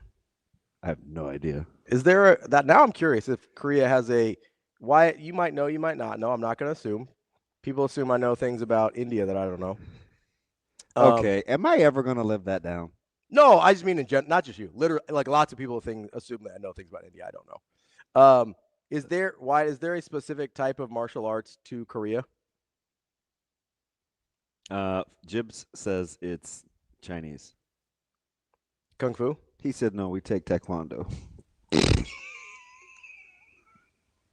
Let's see what AI has. Oh yeah, Taekwondo is Korean. There you go. Why it's a dummy.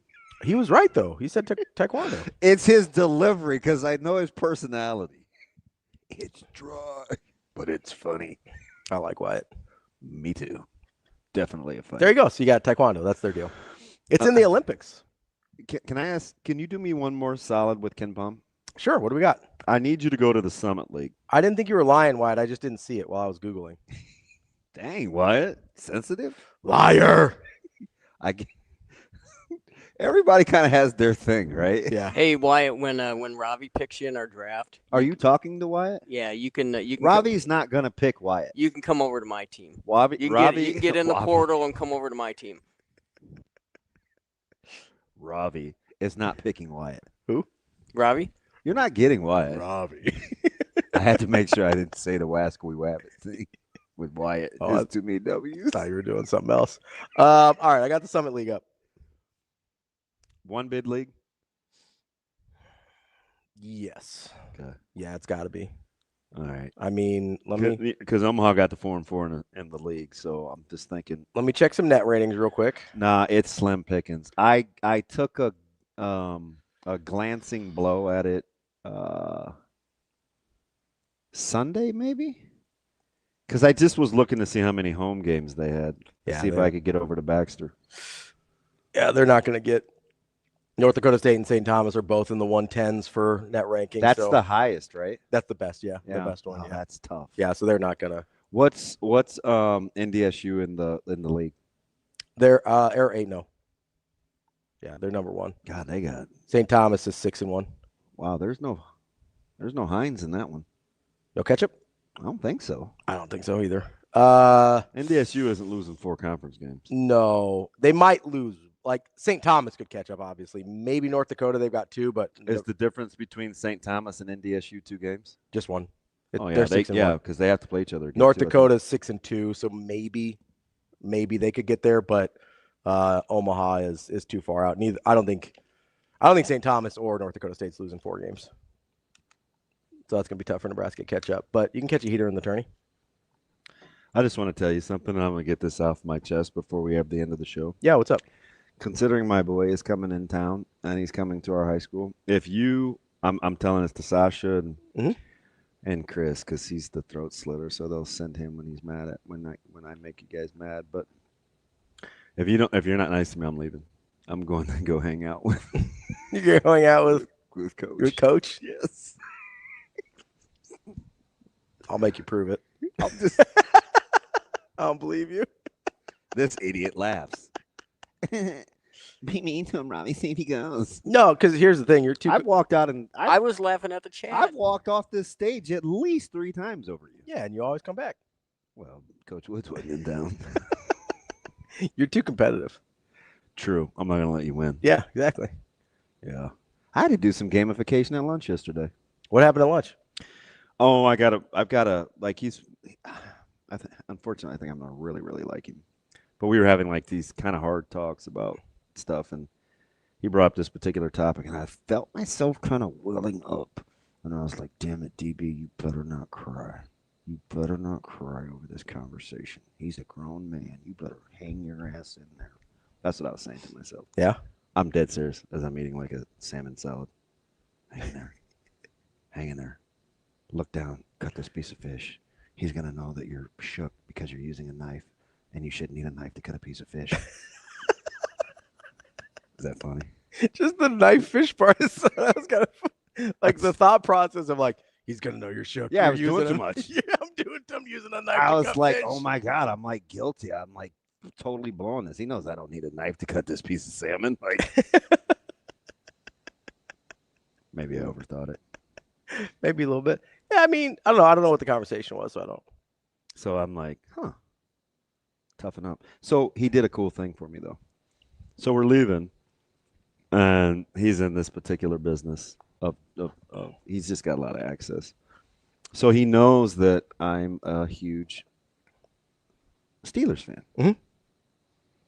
And somehow maybe in our former life, we've talked about the Diet Coke commercial or the Coca-Cola commercial with Mean Joe Green and why I'm a Steelers fan. So he's walking me to the car, and he's like, "Hey, kid." And he tossed me a Mean Joe Green signed jersey. Wow. Bruh. That's pretty cool. Might be the greatest moment of my life. No disrespect, kids. Sorry, offspring. Anyway, can I ask you one more question? Yeah. So go back to the net rankings. Okay. And pit this against Kenneth Pomeroy, which, by the way, Shane, I want to have him on so bad. He just doesn't love talking. Have you ever done any interviews with Kenneth? I think one. We did one last year, I think. Does not. It comes across different. He's very like data driven, Where is Whitney? You want Ken Palm or net? Both. Whitney. Houston. Oh. How am I supposed to get Houston from Whitney? I know you're not very creative. Jackwagon. In Ken Palm, they are 6. Okay. In net, they are 10. What seed is Houston for you? A 2? I would have guessed a 2 right off the jump here, but let's see. So Bracket Matrix has them at 3. Hey, little swimmers, my streamers. Who are the top 4 seeds? Oh, I think those are pretty clear cut. Oh, do tell. I mean, got to be Arizona, right? I think it's Arizona, Michigan. I have a question. Okay. Did Michigan look like a 1 seed to you, or is that say more about Nebraska? Says more about Nebraska. You sure? Yes. You're gonna have to. That's your story, and you're sticking to it. Absolutely. Michigan's really good. Michigan has looked like a 1 seed to me almost all year. Okay. Let me ask you. Outside of Penn I'm gonna State. ask you 2 tricky ones. Okay. Because I think you're gonna name them as your other 2 1 seeds. Okay. Is Duke a 1 seed? Currently, yes. I'm open to them not being, but current resume, yes, they are. All right. Now, is UConn a 1 seed? Same answer. Currently, yes, but open to that changing based on how their season ends. If Houston played UConn tomorrow, who are you taking? Probably Houston. Okay. That's not what a seed is, though. I understand. All right. You're Mr. Clear Cut. I'm just introducing. I agree with you. I'm introducing. I think Houston is probably a better team. Something other than metrics. I think Houston is probably a better team. I think. Let me ask you another question. UConn has a better resume. If Duke played Iowa State tomorrow on a neutral court, who are you taking? That one's tough. I want to say Iowa State. The high-end talent of Duke freaks me out a little. But I've also thought Iowa State has looked like a 1 seed for much of the year. Their resume doesn't currently put them there, but they're one of the teams that I look at and go, hey, if this falls a little differently and some of those teams take some losses, Iowa State could climb into that spot for me. I like Iowa State as a potential 1 seed over like a Michigan State or Illinois. Okay, so I'm just going back, and I'm not trying to hold your feet to the fire. Yeah. But you were like, oh, it's pretty clear cut. Yeah. So let me ask it a different way. Do you feel better about picking the 4 2s or the 4 1s? Currently, with resumes, the 4 1s. Because I think you could argue Houston. Are you messing with me? No. I think you could argue. He said no. I think you could argue Houston, Gonzaga, and Purdue all should be 2 seeds, and they're currently 3s. Is Nebraska a 2? Yes. Is Illinois a 2? I think Illinois could be a 2 or a 3. I think Michigan State could be a 2 or a 3. I think Is Iowa State a 2? They should be, yes. But I'm not saying you can make an argument for all 3 of them at the same time, but any individual of Gonzaga, Houston, or Purdue could be a 2 seed. I like how you said Purdue. Did I forgot an R in there? It's fine. We're on a roll because Hamburgers? it's getting intense. So, I'm not saying all 3 of those should be 2 seeds necessarily, because I do think Nebraska's a 2 seed. I think Iowa State is for sure a 2 seed. But if you put Gonzaga, Houston, or Purdue in there, I don't have any issue with them, any of those teams being a 2 seed. If you don't stop doing that dumb thing, the Uruguay lips, this isn't going to work. I know how much it bothers you. I started that like 2 years ago. You're still here, so I'm not worried about it. What is it again? Is it who? Uruguay? Purdue? Yeah, the team in West Lafayette. Purdue? Let's not do that. Is it Purdy? Shut up. Brock? We love Brock. No, so I think there is Careful much about not confusing your consonants. I think there is much more. I think it is very, very tightly packed from like 5 through 8, or 5 through. I'm shocked 12. You're settled on Duke and UConn. Only currently with their resumes, yes. Their resumes are currently clearly better than the 2 seeds. Don't you watch Nebraska? That's not how it works with seeding. I'm talking about, if we're talking about seeding, we're talking about resumes. Do you like to, I like to work backwards, so just that's fine. Simmer Donna. I'm not going to Donna Summer. Let me walk this All right. dog for a second. If you want to talk head-to-heads, we're having a different discussion. I'm just asking questions. All right. Ravi. Asking us questions. This is very off the cuff, but poignant. Okay. You really like Michigan's resume. You said Michigan's a 1. Yeah, I think Michigan is clearly a 1. Okay.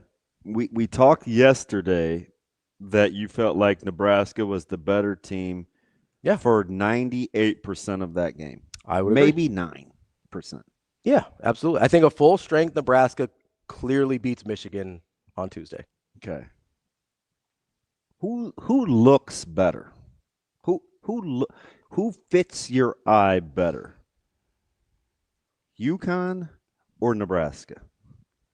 Nebraska. Nebraska fits my eye better than almost anybody in the country. Okay, that's my point. So when we're talking about metrics, mm-hmm. and UConn's non-con was a mother. Mm-hmm.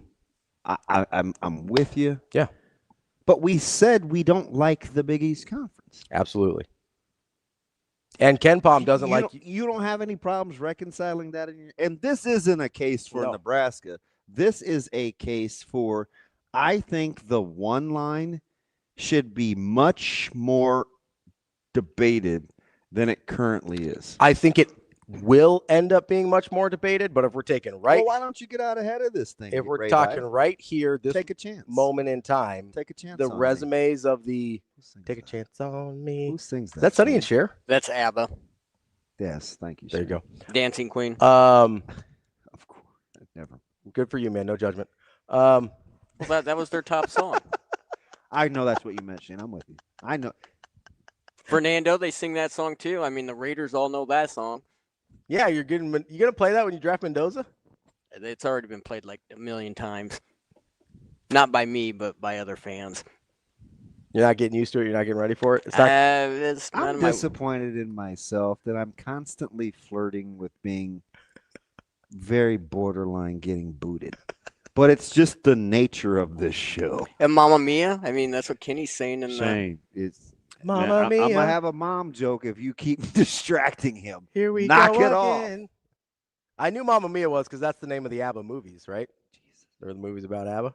Lord help me. You need me to pray with you right now? Brother DB. Serenity now. Dead bodies later. Okay. Lay hands and, pray. I just don't know how you've kind of rationalized through this and you haven't convinced yourself that UConn is closer to a low 2 than a 1. I mean, not right now. They're not. Because of the metrics. Yeah, because their resume right now. Listen, if they go out and lose to, let's say they split St. John's. They're not going to be tested in the conference, which is kind of my. Are you sure? Are you sure they're not going to be tested in the conference? I'm watching this stupid series that I'm about to cut off because I don't really understand it, but it's this Merlin deal, and I like. That's an older one, isn't it? Everybody, I don't know. I almost said Pericles, but it's not. It's something Merlin. It's only gotten 2 episodes. Hercules. It's not old.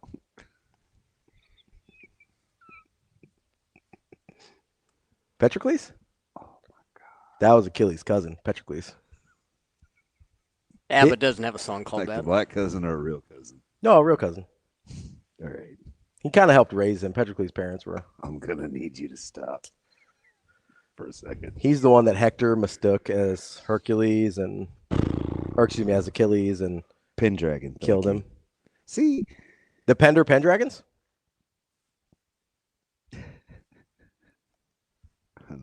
Really?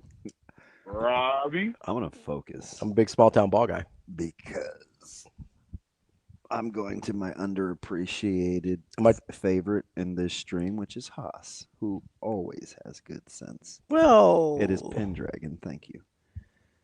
My point is, yeah, I do believe Abba was Swedish funky giblets. Go ahead. What's your point? I've got to address the chat, man. You know, got to make sure they're involved. We don't like the Big East Conference. From a analytic standpoint and from a resume standpoint, you know their metrics will get worse. Correct. But if you're right and they don't get tested and they win out, they'll be a 1 seed. Don't you think the metrics will get worse? They will be a 1 seed if they win out. The metrics will get worse, but they've got 2 games against St. John's, which will help. But that's it, though. That's the only 2 ranked teams that they'll play, and it's the same team twice. I understand that, and they've got 1 against Villanova. That would be 3 wins against tournament teams in their last 9 games or whatever it is. They would clearly be a 1 seed. If they're 30-1, they're going to be a 1 seed. All right, so let me put UConn to the side. All right, because you're honking for the Huskies. This is the old Gonzaga argument. Is you have a crazy non-con, and maybe Gonzaga shouldn't have been a 1 seed some of those years either. But you have a crazy non-con, and then you run roughshod through your league, and you get a 1 seed. That's it. This is the Gonzaga. They're Gonzaga this year. Okay. Because this whole thing started because you told me that you think it's pretty clear cut. As of right now, yes. I am leaving the door open for changing metrics. But go ahead. Is the Big Ten Conference pretty good? Big Ten Conference is the best conference in basketball. Okay. We've established that. I believe that to be true, yes. You felt like Nebraska was better than Michigan? Yes. You feel like fully healthy Nebraska looks like a better team than Michigan? Absolutely. You firmly put Michigan as a 1 based on the metrics. And their resume, yes. They just beat Nebraska. Okay. If Nebraska had beat them, Nebraska would be a 1 for me right now. That was my next question. But if you're conceding that you think Nebraska's a 1. But the results have to matter at some point. Come on, finish. Yeah, go ahead. Sorry. If you're conceding that Nebraska looks like a 1 if they win that game, re-rank the Big Ten Conference 1 through 5. So you remember when I did this, I had Nebraska 1. I know. Yeah. So I'm not out to get you. Currently, I have to flip that because the results matter. Okay. So I'm going to go Michigan. Okay. I do still think Nebraska's 2. Okay. Because I think a fully healthy Nebraska team wins that game. I'm coming around on Illinois defensively a little bit. That's not going to be where you should come around. They're better than they were against Nebraska. They're still going to be who they are, though. Yeah. But they don't have to play great defense with what they're capable of offensively. They just have to be not terrible. Okay. That's my argument. I don't like Michigan State. I just don't. I can't stand Dixie. No, Dixie. I don't like how they play. Would you like to tell what did he say? Dixie, who Coach Wood said he's going to see at Westside? Yeah, LeVar Wood's going to see Micah Benning at Westside. I don't know what else to say. Knock it off, Dixie. He always tries to get me mad. They have good players other places too. Just all right. He always tries to goad me into the Millard South thing. You're not gonna get me. He's going to Westside to see Micah. Now let me come back to Nebraska and. So I'm going to go Michigan, Nebraska. I'm going to go Illinois because I don't like Michigan State. I'm going to go Purdue. So for this argument for the remainder of the season, can you get over the Underwood bias? I can get him. I can get over it to put him at 3. I don't know how much higher I can get him. Okay. Because I just want to know if that's always going to be the caveat.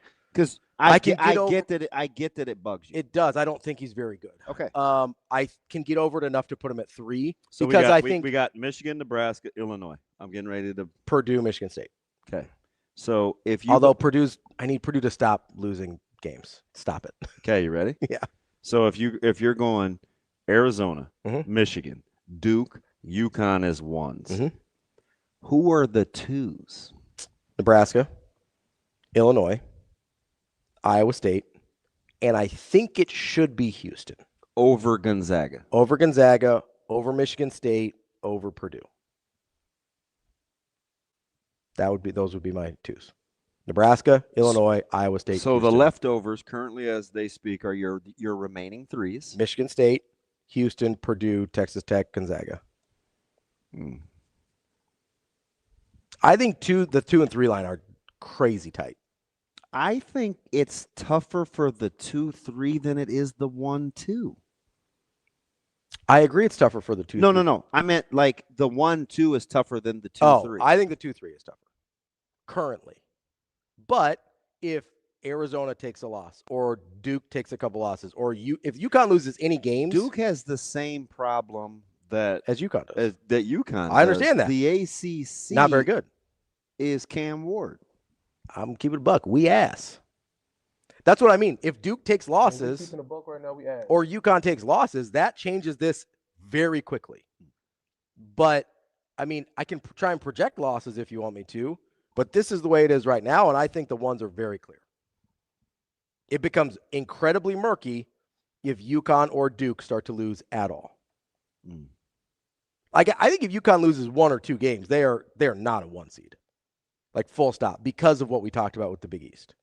I just think if you think 3 of the Big Ten teams could be 2s with Illinois, MSU, and Nebraska. I don't think MSU should be a 2. I think MSU is. But you put them 4th in the conference.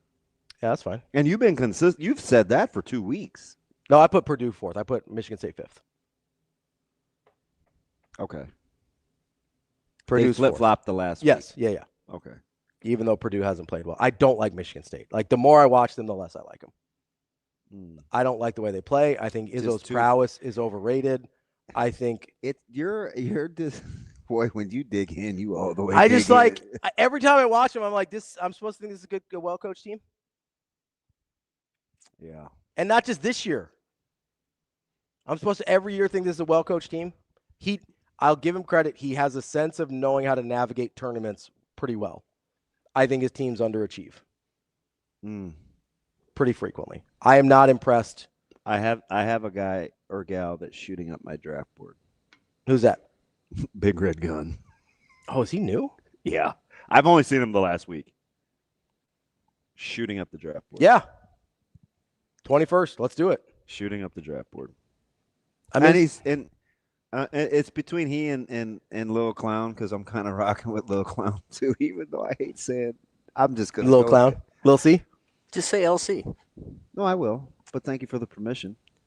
Oh, I'm sorry. You don't have to. You can do whatever you want. Can I call you Lil CS?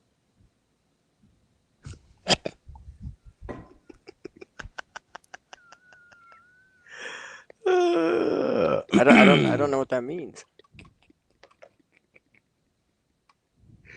I'm so tempted. I mean, I got that drop. I could play it. What'd I say? I don't know if we should play that. That's fine. Oh! What happened? LC is our Sam Hoiberg guy. Oh, LC is LC. Oh, he's for sure. I'm for sure drafting him. And in my defense, no, stop. That's a Bill Polian. I was on Landon way before anybody was. You can have him. Like that, we're going back a year, and I said, I'm rocking with that guy. Yeah. He said, you can have him. You're such a hater. What'd I do? Oh, yeah, I'm for sure. No, I'm mostly kidding. I'm for sure.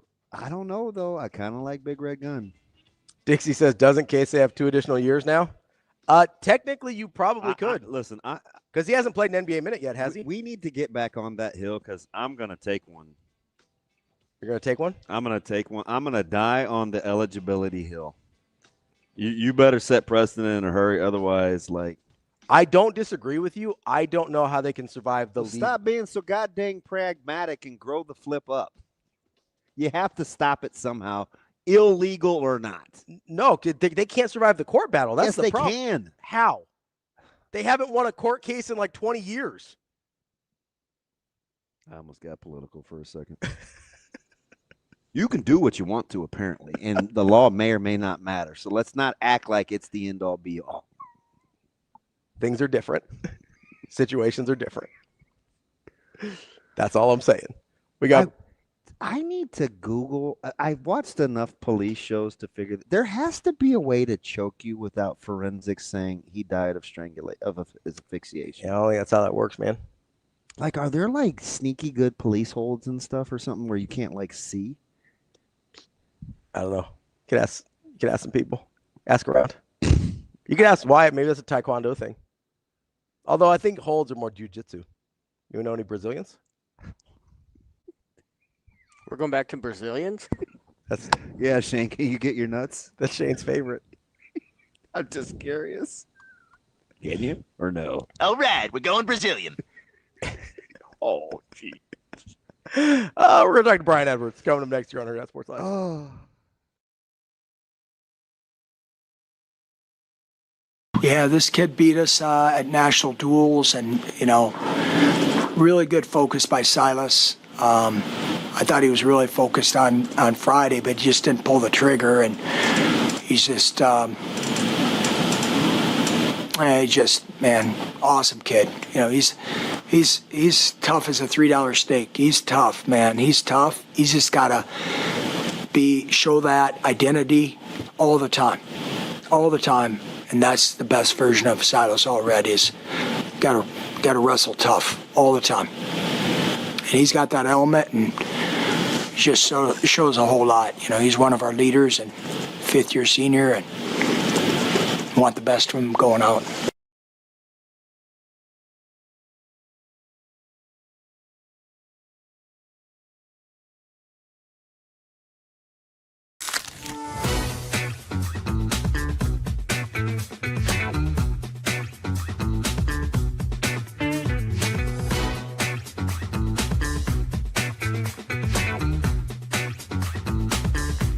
Yeah, I don't think the mentality changes. I think it's just being ready whenever your number is called, and tonight just happened to be at the tip. So the same mentality that I always have, but I think my teammates did a great job of just all of us coming in, playing off each other, the adjustments, just missing Peach. Like, she's a huge piece of this team, so it was a good win. I think we talk a lot about just like 5 people wanting the ball, and I think we, in our 2 days of prep, really focused on that, and then to be able to come out and execute that with like changing defenses against Northwestern, that's something we definitely are proud of, and we'll have to take into our next game.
We're not an excuse team. We're not going to say we ran out of gas.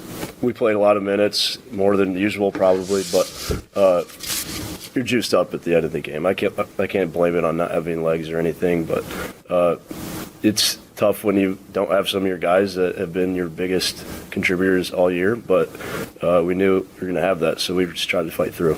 He's just a winner. He makes plays in big moments, and he makes tough shots. Like, he hasn't shown that a ton, but he's capable of it. He's always been a scorer his entire life. So we're not surprised when he's making shots like that and making plays. And 4 steals. He's such a good defender for us. So can't say enough about Kale, and he's just a winner. And unfortunately, We both had some foul trouble today, and you just had to fight through that. But, when you're down some guys, you got to play through stuff like that.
You're listening to Hurrdat Sports Live.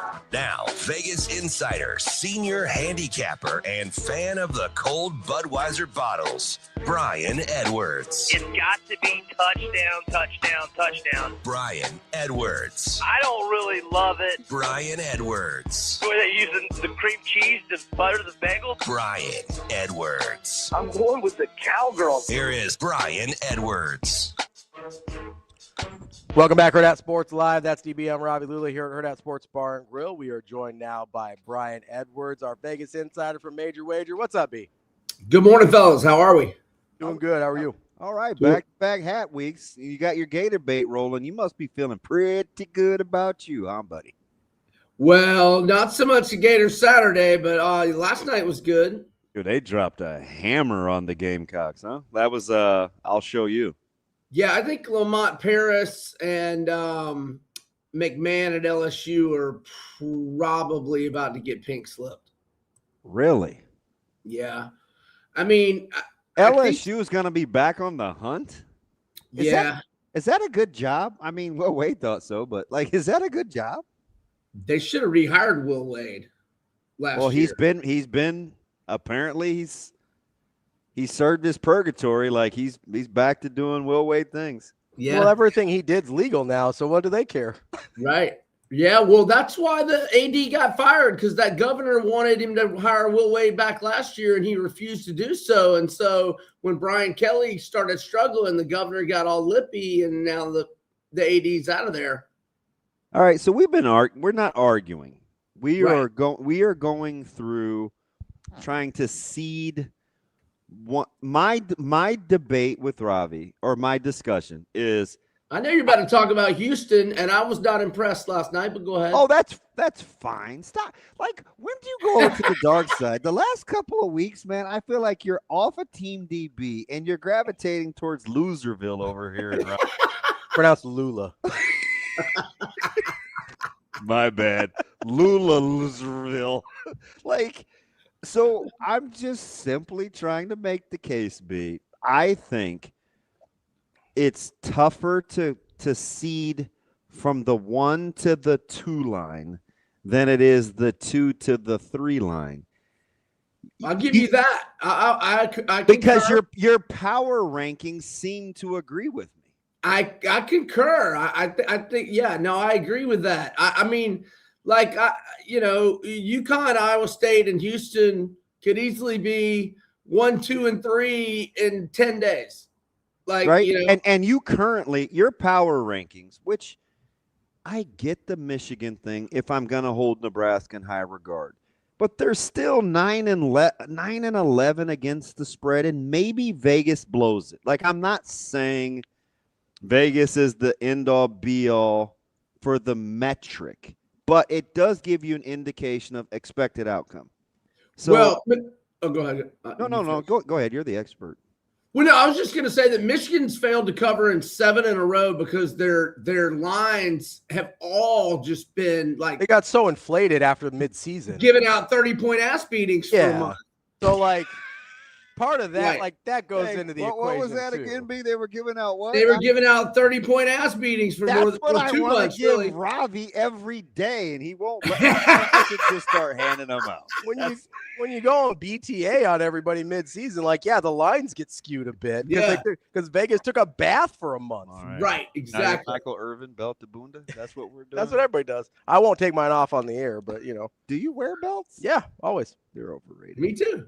I try and keep my pants up, Pants on. All right, let me. So hold on, be real quick on the one. He clearly runs the show. Let me just sit back for a second. Go ahead. Well, hey, I elevated the hell out of Nebraska the other night. I mean, you don't have two of your better players, and you're winning the whole game. So I would not have had Nebraska 4 a week ago by any means. So that's kind of my point, though, is what I clearly stated with DB. Here we go. But sometimes he puts pens in his ears, doesn't hear very well. Is that my statement about the ones being clearly defined was for today and their current resumes. UConn, if they take even a single loss with the way the Big East is, I think can get down to a 2-line in a hurry. Same thing with Duke with the way the ACC is. I think the only ones that feel like clear-cut moving forward are Arizona and Michigan. But I agree. As of today, I think the 1 line is very clear. I think the 2 and 3 lines are almost indistinguishable. But like you said, 10 days from now, we could be having a very different conversation. Sure. Yeah. I mean, because look, Iowa State, 16 of 18 wins by double digits. I know they had the 2 hiccups. Houston's, they're right there. I don't know if y'all had time to read my analysis. Listen, I think this thing is amazing. Yeah, no, we love the power rankings. They look great. So I said, like a lot of Tom Izzo's teams, I'm not sure Sparty will have enough offense in March. And they've had some, these barely squeak by Penn State and Rutgers, who are not very good teams, but they do have a lot of quality wins. So, and look, Illinois just took my money last Saturday. I mean, 4 threes in a row at crunch time to win at Purdue. Purdue's fading. Anyway, what else? I mean, no, you really just let this guy go like Robert Not So Shapiro or just Johnny Cock or Kim Kardashian. It's Cochran. This OJ defense team he's trying to do to paint his argument doesn't hold water because if the resume don't fit, you must have quit. Where are y'all on Texas Tech? And I'm not as high on Gonzaga. So I think right now Texas Tech's a 3. What I want to ask you about though is I get it. UConn is 5-1 in quad 1 games. The schedule is sketchy. So sure, if you're doing it today, I could see UConn getting the benefit of the doubt.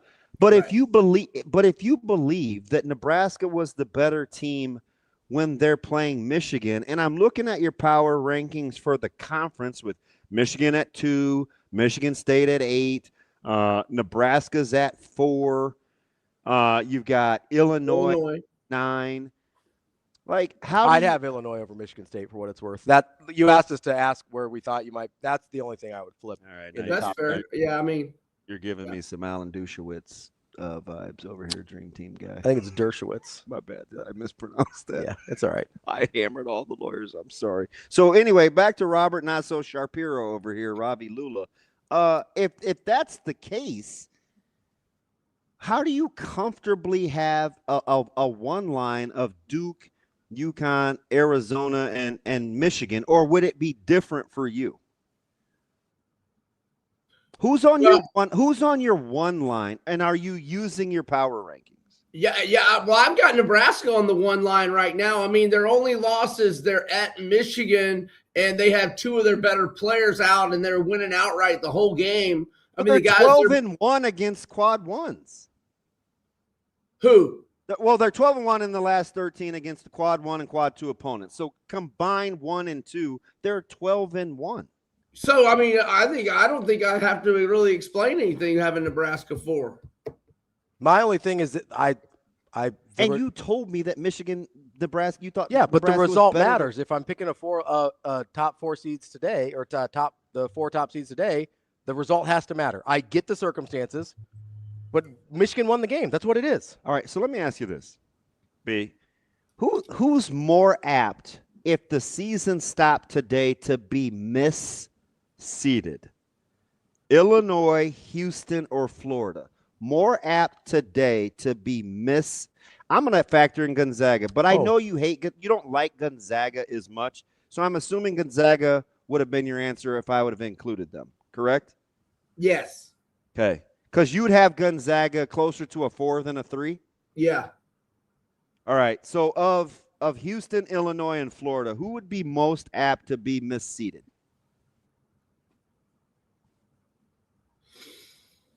Well, I mean, I think Florida might not get the benefit of the doubt on a brutal schedule and some very close losses. So, in other words, I think Florida should be higher than what they probably would be. Like, I could see Florida easily being a 4, but I think that would be wrong. But some people might think that would be right because of the 6 losses. Losing by 1 at Duke when there were a couple questionable calls. In my mind, I elevate them on that performance. Just like Nebraska elevated the other night. But some people might be like, no, you lost. And so B, I agree with you. I do think it's Florida. If you're going by quality of team, Florida is definitely going to be underseeded. I just can't believe you guys are so comfortable putting UConn on the 1 line. I do have them on the 2 line. I have them 5. Yeah, he's got them at 5. Oh, so you're not part of OJ's defense. See, I got Nebraska as a 1 seed right now, at 4. By the end of the year, and I'm not hating on UConn. I'm just. And by the way, let's tell your listeners to go to MajorWager.com if they want to see these power ratings. The power, it's fantastic. B, I don't even mind plugging that. Not only because I've rocked with you for 10 years, but this is about as good as it gets. Because you know the component that I like, and I just admitted I'm not all in on ATS, but it does give you an indication of. Sure. I mean, listen, are they meeting expectations or not? Yeah, listen. Tennessee, Florida, a week ago, the line was 4. You talk about BTA. Mm-hmm. Florida sent them on packing, and then you watch Tennessee last night. Apparently, they're pretty good. And they won at Alabama Saturday, although Alabama was missing several. That's all right. Players. They had Batifaco playing, so they got what they deserved. And now now he's starting to play good, and now they got him for a while. This is crazy. I heard this. Are you laughing at my Batifaco? No. I heard this take the other day that Nate Oates is low key the biggest scumbag in all sports. Dude, Ravi's all in on Nate Oates. That's not true at all. You just lie about stuff. I think Nate Oates is good, but I found that take to be very interesting. I told an entire story about how I disliked him before most of you did. Yeah. It had nothing to do with Bediaku. It's because he's a psycho. And do you remember when Will Wade had LSU in the SEC tournament finals and Bama won? And he went like that and he uttered some phrases to Will Wade. Wouldn't be the first time I've misrepresented L3 sitting next to me. I just named 1 through 4 of his defense team. All right, what do we got tonight with wait a minute. I buried the goddamn lead. Which is? Did you not run down the neighborhood screaming after Patty the Batty's demolition, getting demolished by Gaethje? Yeah, no, I liked it. I needed that, and I had Gaethje, but I lost Derek Lewis, and I got killed in basketball that whole day. So there was no joyous celebration. I had a bad day Saturday. Derek Lewis was. If you follow Derek Lewis, you know why I'm saying this. Apparently, Derek Lewis looks like he's maybe going back to Popeyes after giving it up for a couple of years. He did not look good last Saturday, dog. WTH. Yeah, that was a poor effort by him, but he's had so many great efforts. The new $5 meals. You think it's the $5 meals that got to the Well, they brought wings out a few months ago, so that might have been it. That might have been it. He'd look like grade A poo. That whole division's garbage.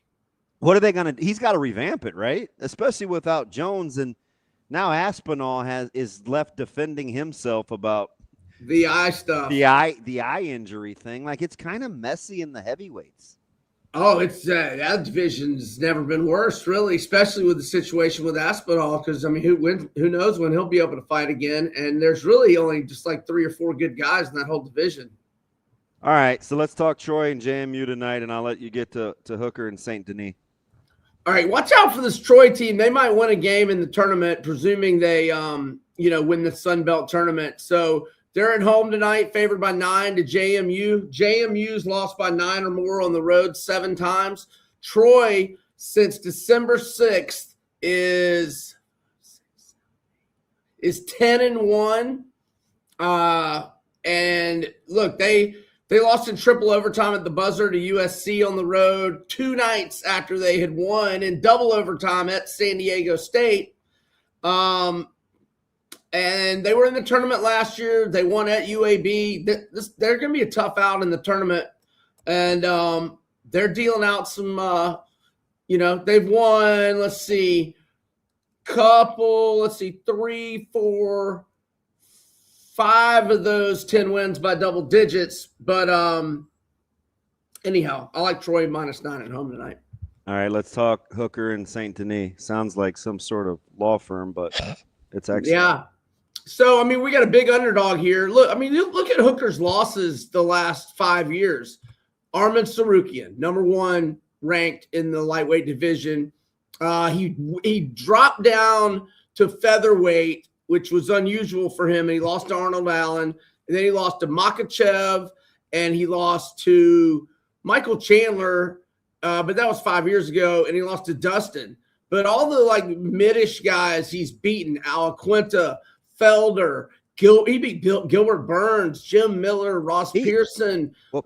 He's won 3 of his last 4, including Gamrot and Jalen Turner, who's very good. I just think, Benoit St. Denis, when he's been up against good guys, he's lost. Moicano, Dustin. Now, he's on a 3-fight winning streak, but a wash Dariush.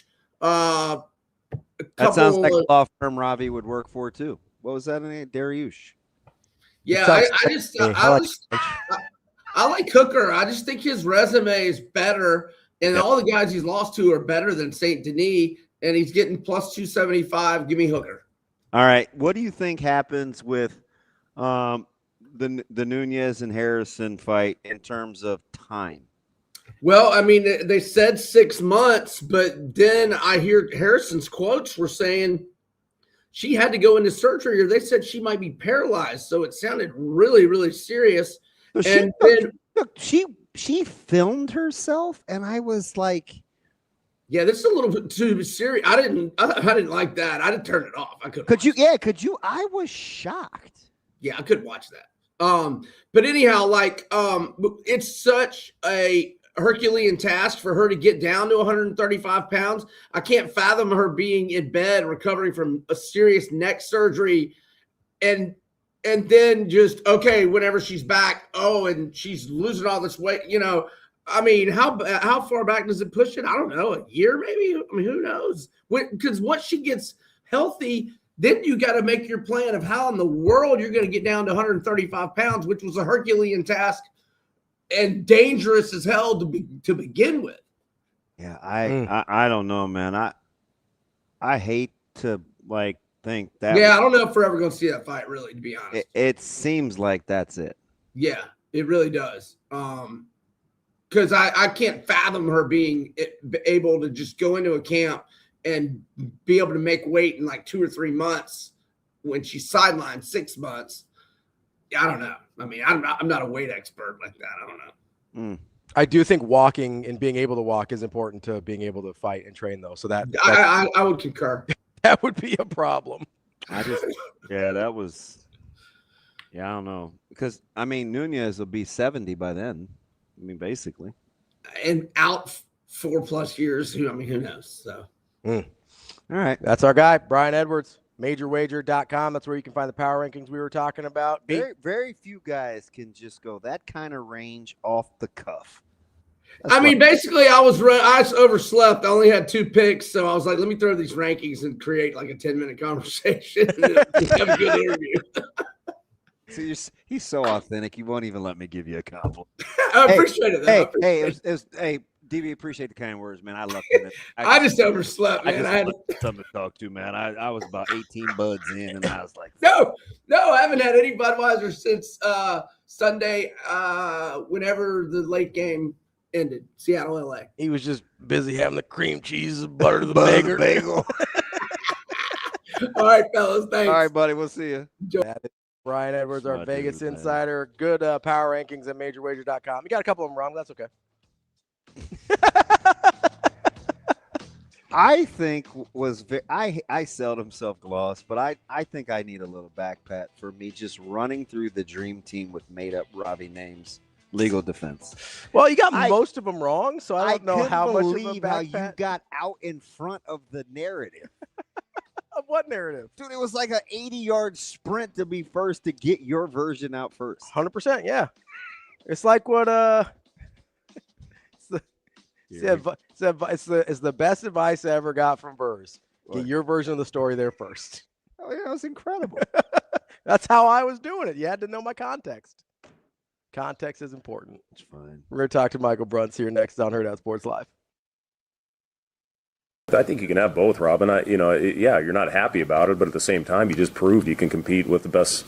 Some people are calling the best team in the country. Arizona, pretty good. They lost or won in a one-possession game last night, and then this is the other team I think people are talking about. Obviously, UConn's in that discussion. Duke, Iowa State, but a lot of people are projecting that Michigan is going to cut down the nets. And again, we're without some really key pieces and go toe to toe with them. And I thought they played tough. Their size wore us down. Their size is going to wear everybody down. But again, a lot of that had to do with us down a couple big rotation pieces. But you learn that Leo's going to go out there and compete and not be intimidated. That's huge for this team moving forward as well.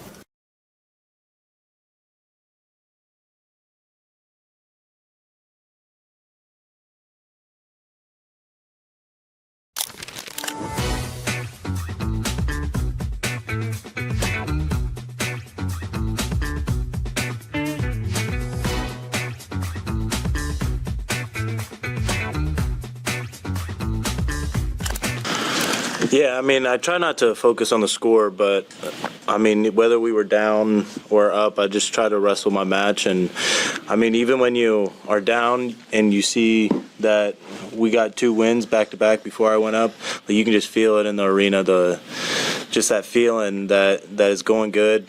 And I think I fed off that, but no, I just try to be, whether we're down or up, I just try to wrestle my match because that's really all I could do at that moment. Yeah, I think it's a perfect time to build on that. And Penn State's a really tough team, and I feel like we got the guys to go in there and take them out. And so yeah, we just go treat it like another duel. Go out there and fight 7 minutes. Just fight. That's all it is. Just fight. Come on. Be excited for the fight. Let's go.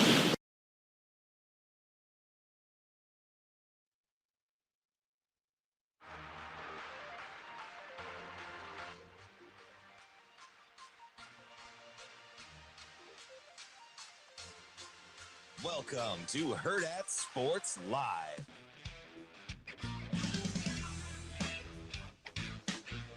Welcome back, Hurrdat Sports Live, presented by Next Gen Male Medical. That's DB. I'm Ravi Lulla here at Hurrdat Sports Bar and Grill. We are joined now by the one and only Michael BRUNTZ from Husker 24/7.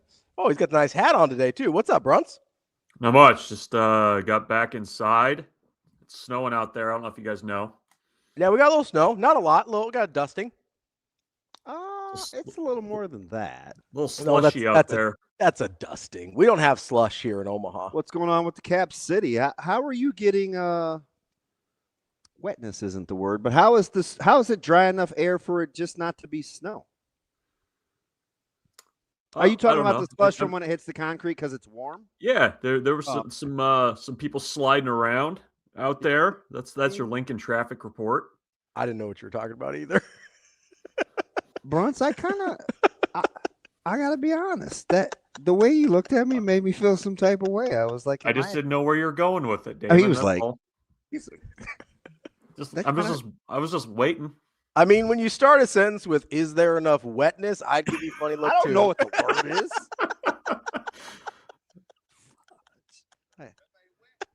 couple of Miller North honks just teaming up on. I was getting ready to say I like the nice toque. You look like the nicest criminal ever, BRUNTZ. That's like I mean, I wore this the other day when BC and I were podcasting. I had a black shirt on. I looked like I was like a low rent like cat burglar ready for a big caper. People don't use the term caper enough anymore. They don't like that. Who? I mean, or like a very people with sad-looking BRUNTZ's dock worker, one of the two. When they commit crimes, their collars are usually white. They're not wearing toques. Like they're what color? White collar What? crimes. I mean, Mensa. This is like 33 Wow, ACT. you just painting him into a corner. He could do blue collar crimes if he wants. You can do anything you want, true. BRUNTZ. Yeah. You can do anything you want. I believe in you. Smash and grab. Yeah, Yep. I believe in you. BRUNTZ would be critiquing his own crime. He would say, who'd be dumb enough to do that? Like, there's no way you would lower your standards to commit a dumb crime, BRUNTZ. Well, I got that shot in my bag, so we'll see. I do some dumb things. Dude, BC was hilarious the other day. This is, I could easily see why you guys get along. Who are there ever any serious conversations between you two? Yeah. You mean like do we fight? Is that what you're saying? Yeah. There's no way. Yeah, there's I think he gets annoyed with me sometimes, but I think that's okay. I could think see that's BC healthy. getting like I feel like if BC spent very much time with me, he would get real annoyed. He'd be like, "What is wrong with this guy?" BC is like the Pernell Whitaker of your media group, where he's very slippery, Yeah. he's non-confrontational. It's gonna be kind of not a very physical fight. Like BC is definitely Pernell Whitaker. He's not getting hit. He's patient. I don't know. I think probably when you get into like November and you're traveling places, he probably gets a little bit tense with me at times. BRUNTZ, do you feel He doesn't show it, but I know it's there. He's very good at that. So BRUNTZ, what has your interest? Trying to find flight tracker for where Nebraska is recruiting, considering they must be everywhere, or this phenomenon known as Nebraska basketball waiting for them to get healthy? You want to talk hoops? We talk some hoops. Yeah, the recruit. So okay, let's do hoops first, or whatever you want to do. I don't care. No, it's your show. You're our guest. That's what. See, I'm so brainwashed with this Miller North. I stole your show. Stole your show. Well, it's what Ravi does. He just it's incredible. I'm not even going to give you. Want to talk recruiting? We can talk recruiting. We can talk hoops. What do you want to do? Talk some recruiting? No, I'm going to do the opposite of what you say. I'll show you. BRUNTZ, I'm usurping power back. Okay. That I'd never had. Are you? Who's the best team in the Big Ten? I want to start there. Who's the best team right now in the Big Ten for you? Wow. I mean, I guess you say Michigan, right? Why begrudgingly? Well, probably recency bias. I don't know. I mean, I think I'd say Michigan. I mean, I think the mix of the styles that they can play probably would put them towards the top. I mean, I think they're the type of team that can lean on you with some bigs. They can also get out and run. I mean, I don't know. I mean, the game against Nebraska notwithstanding, I mean, I think they've been fairly dominant for the most part. And, I think I would lean Michigan. And then probably very, very close right behind them, a pool of teams of Nebraska, Michigan State, Purdue, Illinois. Put Illinois in that group. Right. So I think there's probably a bigger gulf, and then the USC middle of the teams. Yeah. Okay. Wisconsin. So let me ask you. Oh, so we think they're interesting. I'm gonna get to them in a second. Mm-hmm. In the middle. Yeah. Okay. So if you think Nebraska's good, which I think we all do, why do you think Michigan won? It seems counterintuitive to use the way Nebraska played against Michigan and how Michigan looked. Yeah. To not credit Michigan when we look at the results of the game. We're using the fact that they looked not like we thought against a good team against them. Yeah. No, I mean, I think it just seems weird. I get it. No, and that's why as I was being begrudging, I was thinking that maybe I didn't need to be so begrudging about it. I mean, when you win a close game like that at home against a good team, you probably shouldn't be knocked for that too much, especially when you get a little bit of help. But I do think. What was your question? Sorry, if we think Nebraska's good, right. Why do we kind of? Why are we penalizing Michigan for beating a good team at home? Yeah, that kind of a thing. Because I hear a lot of, or are we doing that? Well, Michigan wasn't that good. But wait a minute, we said Nebraska's good. Mm-hmm. Yeah, I mean, it's the narratives coming out of that. I think at least nationally are kind of interesting, where it's like very much so. You needed either a close game or a Nebraska win to back up what your eyes have seen for 20 games. I mean, I think that's kind of what what it seemed like the national takeaway was like admitting that Michigan knowing that Michigan is a good team, and Nebraska going in there with the shortcomings that they did without Mast and Frager and putting together, basically 57, almost 58 minutes of pretty good basketball, maybe even more than that. And it's not just because of the last minute, like the 58 or however 38. The 38 minutes. 38, sorry. However, coffee's not working. There was only like a couple of minutes in that game where you felt like Michigan may be better. Like the last couple of minutes in the first half, maybe. And like from the 4-minute to 2-minute mark, I don't think Michigan was necessarily better in the last minute against Nebraska. You know what I mean? No, Nebraska got the looks they wanted to. Yeah, I think you're safe saying and they got a stop that was not called a charge. There was probably 2 or 3 minutes of that game in its entirety where Michigan looked like the better team. Yeah. Is that fair? Yeah, no, I think that's more than fair. I mean, it's I don't know. I feel like every team kind of has 1 or 2 of those games a year where you just got to do whatever, kind of like a whatever it takes type of game. And they were able to get it done. I mean, I don't know. It's just interesting. The narratives coming out of that one are interesting too, because I mean, you also had the Michigan found its toughness in this game. That piece of it too. But I don't know. I mean, I think they're going to be a team that'll be around there. Playing towards the end. I mean, I just think they're when you look at like kind of that top group of teams in the Big Ten, it feels like they've got the fewest warts out of everybody. And I don't know, I don't know how much I credit Michigan for the last couple minutes of that game either. I mean, it felt too like Nebraska was just running on fumes at that point, given kind of what they had to overcome. So I don't know. You guys can disagree with me there. No. I think, at least from what I saw nationally, it felt like the narrative was much more about Nebraska than it was. Yeah.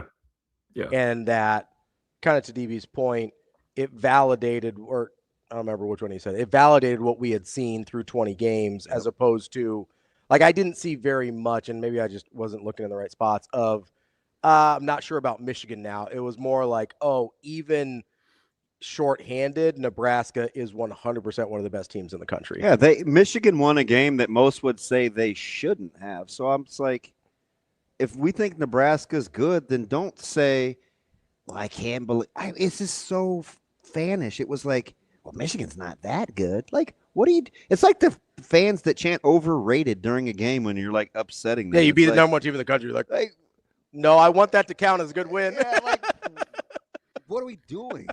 I mean, you also kind of like Michigan won a game in which they had 3 field goals in the last 10 minutes. Yeah, well, I think there was also some 85 Bearsing going on. That's a verb, by the way, of Michigan going into that one, right?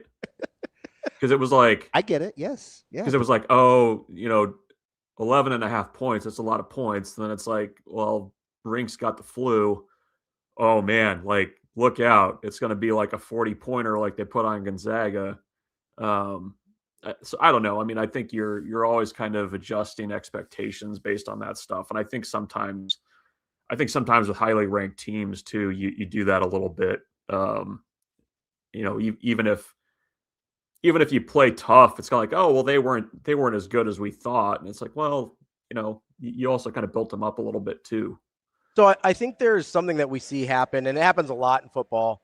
I think it happens in basketball too, where if you primarily watch just your team, then that's the only context you have for. Maybe that's why I'm so defensive. Michigan. Because I watch a lot of college. Whereas, like, if you even if you just watch a lot of the Big Ten, right? You'd be like, hey, Michigan has whacked some people. They're really, really good. That number 3 ranking isn't just based on their record. They've looked like one of the best teams in the country all year. Whereas if you just watch Nebraska, and frankly, you're used to Nebraska not being very good at basketball for most of your life, sometimes that can creep into your head and be like, oh, is Michigan as good as I think they are? Or is Michigan as good as people told me? I think there's some of that happens. Yeah. I know it happens in football, but I think we're seeing a little bit of that with some of the Michigan narratives as well. Yeah, no, that's fair. That's fair. BRUNTZ, the funny thing about this look you had, do you remember the last time you kind of had a similar look and I drew the sketch? Yeah. That was pretty good, right? Yeah, that's pretty good. Yeah. So I want to kind of go back to that time because we were talking about that was right on the heels of kind of what was going on in Buford, the Dayton decommit, the recruiting. Nebraska was on the road, what it means for Raiola. I want to go back to recruiting here for Nebraska. They're apparently, it's like where's Waldo in terms of the divide and conquer. When you look at what you think has to happen in 2026, like clearly a critical year in which they have to be better on the heel, or at least show progress on the heels of a schedule release versus how they're recruiting for 2027. Does the very measured Michael BRUNTZ say, I need to stay in the moment of 2026 and look at these results, or I can see big picture of where they're trying to go? And man, why am I fast forwarding to year 5? Like, do you reconcile any of that in your head?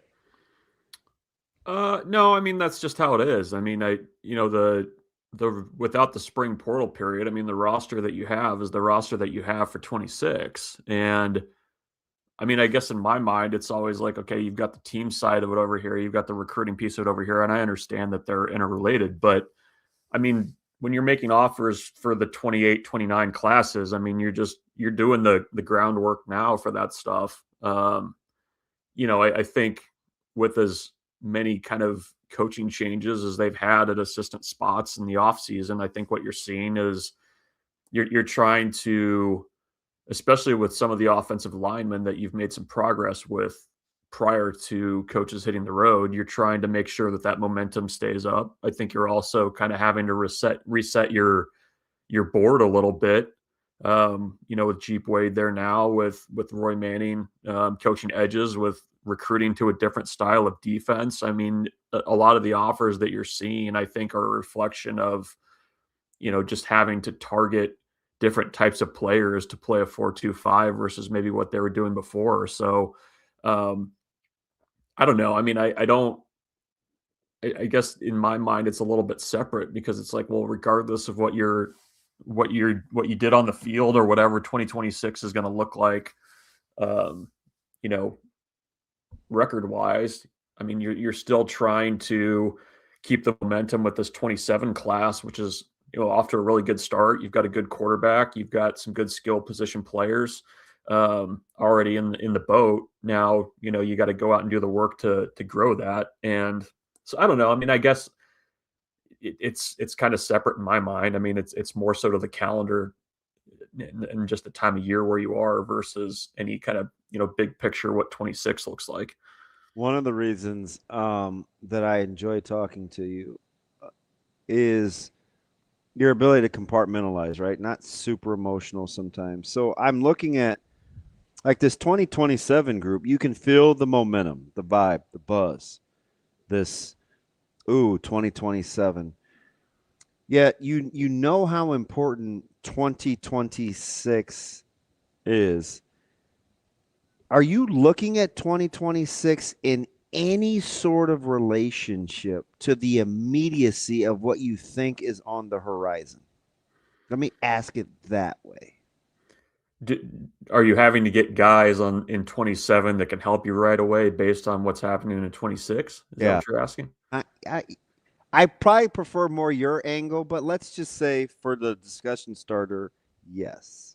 Will you look at 26 differently? Well, I mean, I think where they're related is I think whatever happens on the field in 26 needs to support what you're trying to do in 27 recruiting wise. I mean, you gotta, and that's the problem, right? Like it's January. You're not going to play a game for 9 months. But I mean, it's a familiar refrain, right? Like how many years have we said, well, if you can just put it together, just get it going the right direction on the field, what's it going to look like recruiting wise? And so, yeah, I mean, I think, where you're at now as a program is you're in a little bit of a tough spot. I mean, you have a tougher schedule in 26. You also need to be able to, I think, show momentum on the field where it matters to kind of help you with the work you're doing, recruiting wise and what you're going to have to do next year in the transfer portal too. So it's all connected for sure. I also think that there is a fairly significant amount of buy-in in the 27 commitments. Like they're very, very about Nebraska and what the direction of things looks like. So, yeah, I mean, you've got to get out and you've got to sell now because with the calendar the way it is, so much of your work is done in January and then with spring official visits and a lot of these guys that they're talking to now are going to be committed by the time Nebraska even plays a game in 26. So, there's work to be done. And I think, you need to start to be able to show on the field too, to make life a little bit easier for you on the recruiting trail and keep up that momentum that they've done good work. I mean, let's be honest, in starting this 27 class, but, a little backup with some results on the field would help that too. Yeah, so it's so fascinating, BRUNTZ, which is why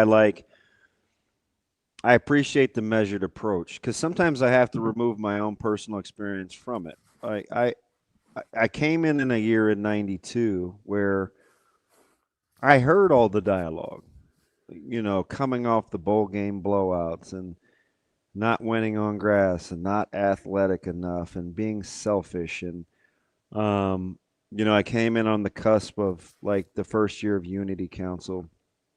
But I also know that the group before us with Dwayne Harris and Abdul Muhammad and like that Troy Dumas, like that class was critical in the mindset development of the 92 class, which had the mentors and the Frazier. I mean, the class goes without, like the class was the class, right?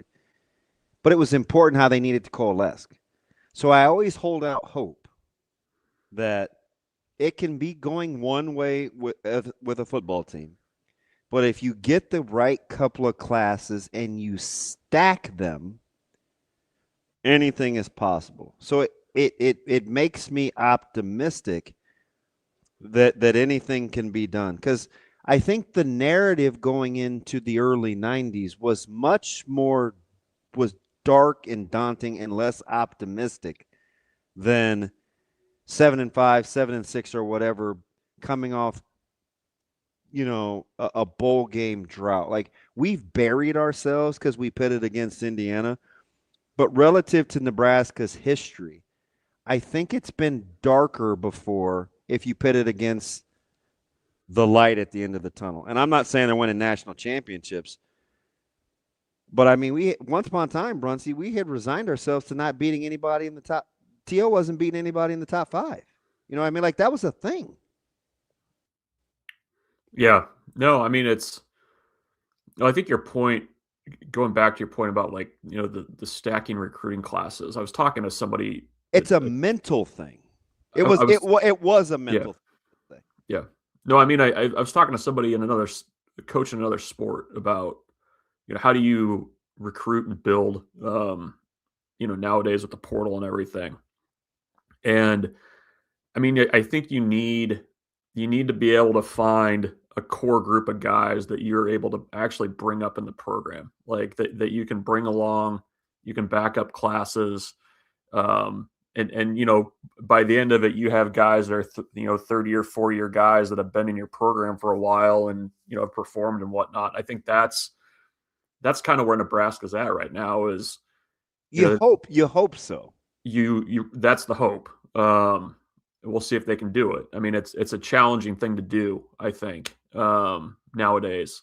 But I mean, you just kind of look at the way that the classes are split up, and it's starting to get a little less towards the younger side of the roster. It's a little bit more balanced than it has been the last couple of years.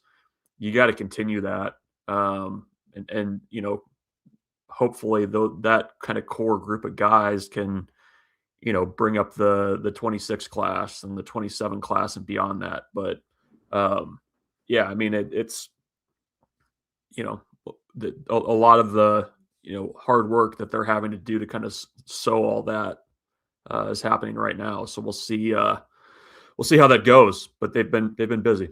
I'm asking you to think on the fly numerically, but you have 11 true freshmen. You have 12 redshirt freshmen. You've got roughly 43 sophomores, 32 juniors, 18 seniors. If you're just thinking of like a mental pie chart of where you want to be in this conference, is this the first time or not at all, or wait and see that you like the fact that the bulk of the roster are now sophomores and juniors? Yeah. Well, I mean, you're getting to where you need to be. Like, there's still a lot of guys in that sophomore class that, you need to, it's their time. It's starting to be their time. You've also got some guys in that first recruiting class that Rhule and his staff had that are, juniors in the program. A lot of those guys have not started or, really factored in a huge way. Speaking more of the kind of the guys along the lines, I mean, is it their time? I mean, I think that's, nowadays in the Big Ten, you either have to go in the portal and find it, or you need to develop it. And Nebraska, to this point, I think, has opted to, for the most part, supplement out of the transfer portal with older offensive linemen. And, are you in a position now where some of those guys that were, starting to show up on the two deep, are they going to be pushing for actual reps, or is it going to be another year for those guys? Like, I think that's interesting, where you're kind of at now, especially with that group they would be going into their junior seasons. A lot of guys that have been around the program for a while, but, need to be kind of counted on a little bit more than they have been.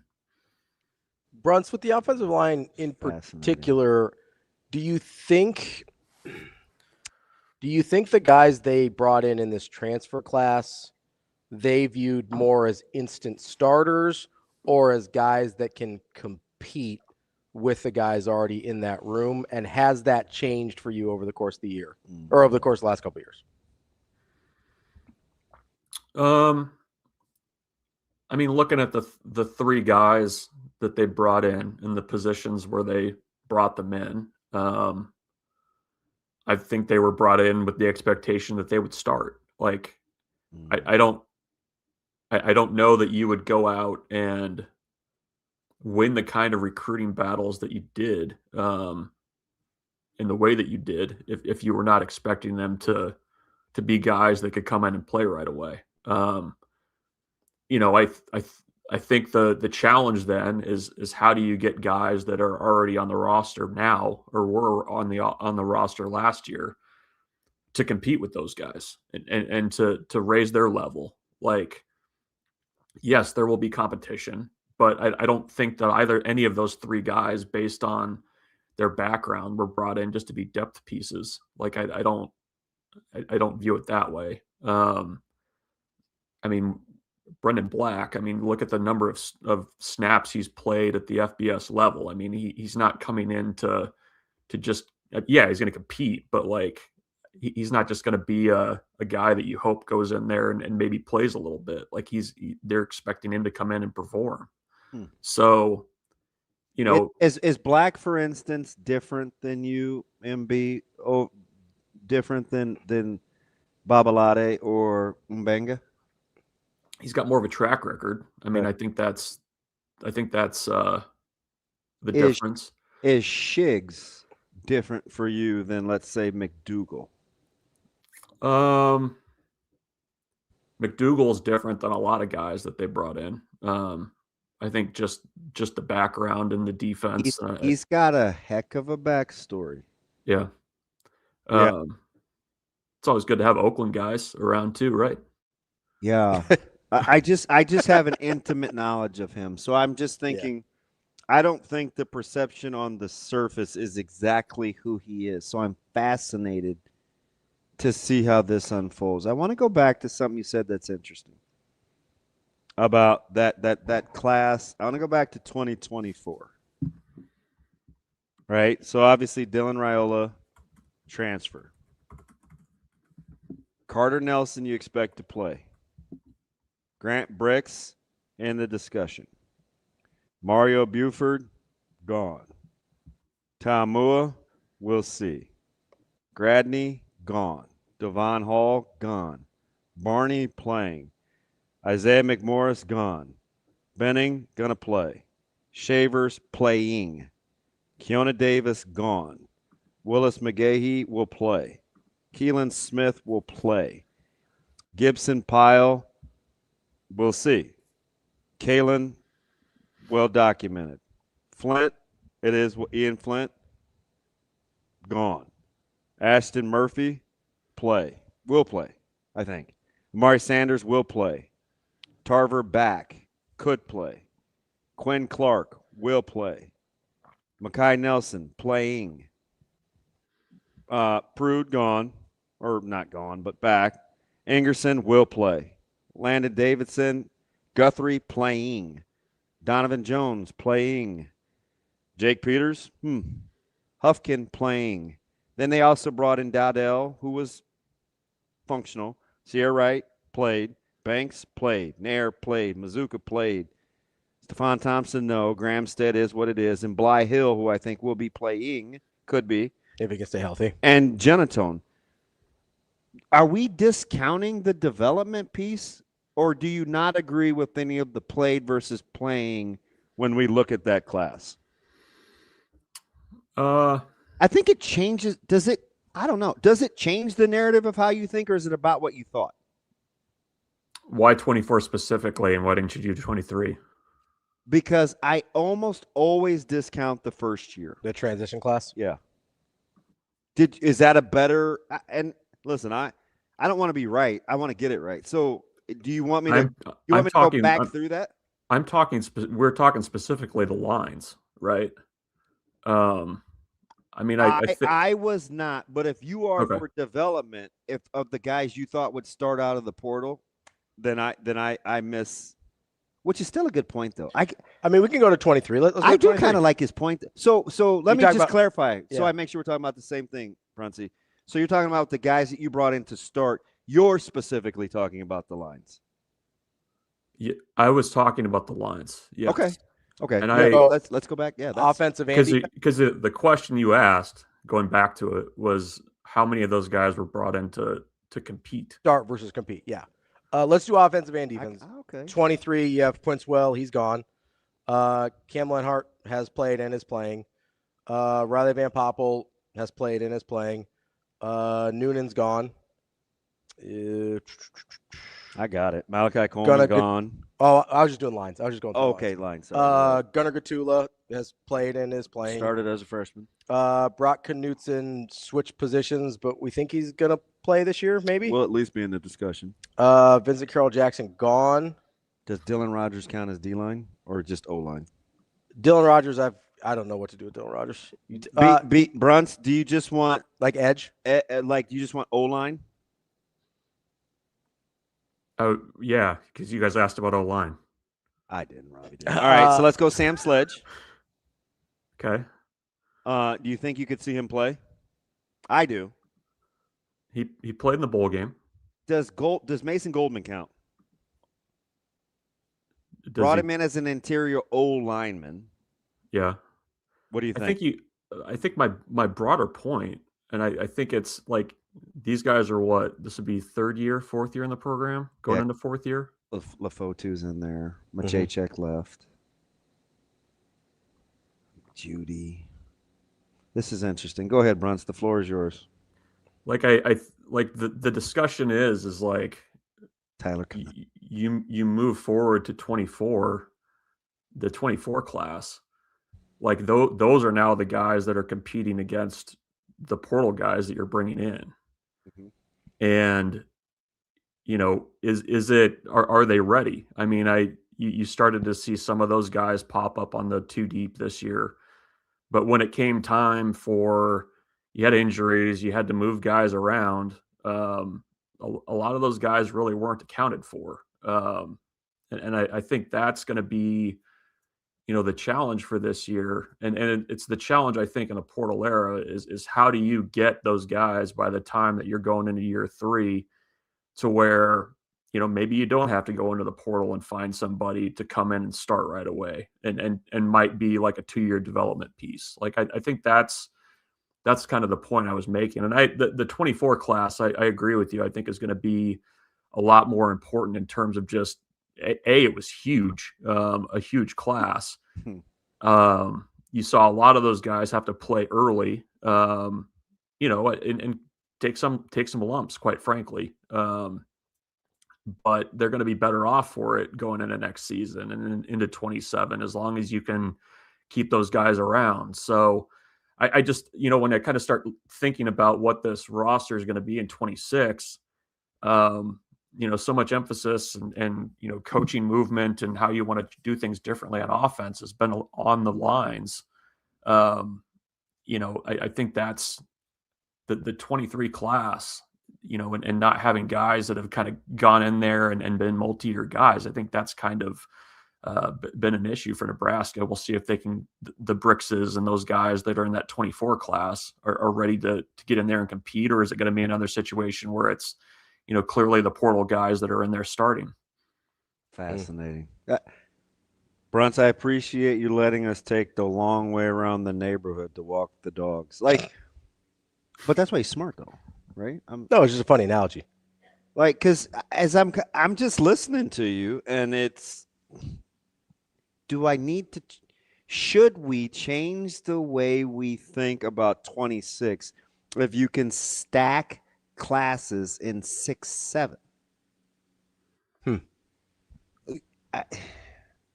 But the pinpointing it about the lines, I think, is critical. Now he's got me thinking. What do you think? Because I mean, if you going back to your original question, was what in today's Big Ten? I mean, I think there's a lot of value in being old up there and experienced. Was this tonight the portion of the where the people are on the rosters, like the juniors and the sophomores, and also just experience too. I mean, guys can be young and can be experienced, but I don't know that to this point Nebraska's been able to do that with enough consistency. There you go. That is Michael BRUNTZ, Husker 24/7. Appreciate the time. Even though you look like a closet criminal, BRUNTZ, there are smart criminals out there. I think you look like a smooth criminal. Nice. I'm gonna go back to cat burglaring here in a minute. So that's too low level for you. You're probably pulling off closer to Heist of the Century. He's got to do more Ocean's 11 thing, Hey, have you seen The Rip yet? The what? No, that means no. It's a movie on Netflix. No. The Rip. It's Ben Affleck, Matt Damon. No, I have not. I'll check it out though. BRUNTZ, I'm telling you, man. Sorry. Watch it. I will. I'll see it. All right, buddy. All right, we'll talk to you later. Yep, see you guys. That is Michael BRUNTZ, Husker 24/7. We're going to go straight to our guy, Evan Stone. He's a thoughtful dude. He is thoughtful. So another thoughtful dude. We've got Evan here. He's host of The Drive, 93.5 ESPN in Illinois, and that's in Champaign. He had some inflammatory comments about Nebraska basketball last time we talked to him. So. Whoa. Well, I don't know Evan, about inflammatory. Listen, I come back. I can't. Was that did I host the signing day special? I was gone for something. Yeah, I think so. And I come back, and it's like, hey, bring the Illinois guy back. And I was like, Ravi, who's the Illinois guy? And they're like, they're talking about your boy Evan. I was like, wait a minute. We're not about to talk bad about Evan. You talked a little trash on the way in last time. I didn't know, Evan, you were so hot takey. Well, I don't even know if it was a hot take. Listen, the last time that we saw each other was mid-December. Nebraska was not Nebraska at that point. Now we can take a step back and realize, oh, that's okay. That's a pretty good basketball team. Okay. But conversely, Illinois is better. Illinois is better than we thought they were, too, I everybody. thought. Yeah. Except for me. Except for you. Illinois is better than people thought they were at that time. Is that true? Yes, I would say so. I think this is the most palatable Illinois team that Underwood has had since he's been here. Like, watching them play is more cohesive. And it's not quite as frustrating or ugly as some of the teams have been in the past who have maybe had more talent or skill level. This is a better team as a whole than we've seen so far. Last year, you think last year's team was more talented? You got 2 NBA draft, like lottery picks. Like, was last year's team more talented? Last year's team had more potential.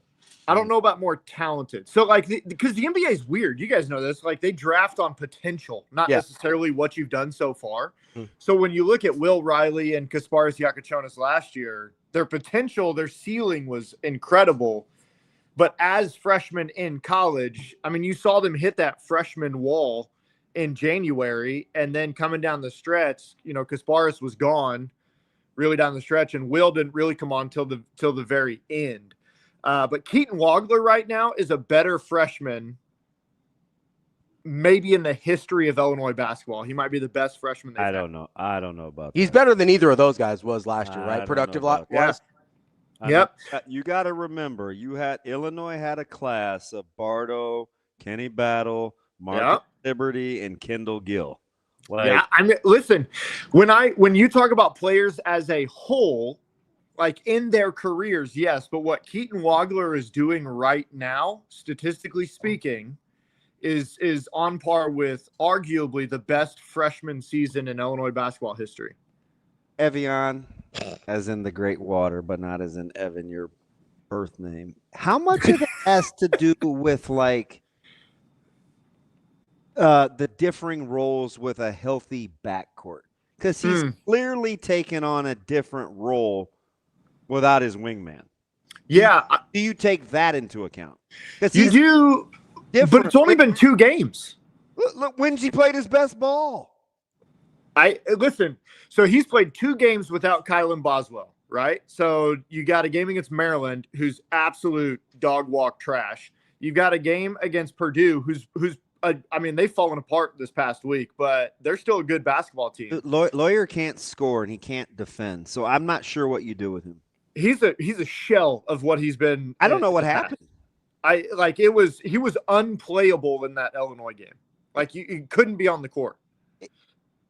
It was incredible. He could I think he was like 3 of 8 or 3 of 9. And listen, he can't guard Shane, and Shane's back's bad, and he's like 4'6". I was about to say, is his back being bad the first problem?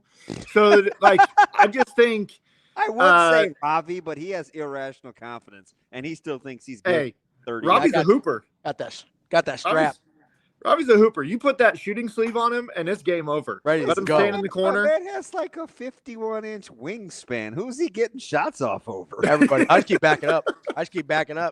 Just keep going. They'll stop guarding me eventually. So in the last 12 games, so you're right, we got 2 games without Kylan Boswell where he's definitely taken on more of a ball-dominant, ball-in-his-hand role.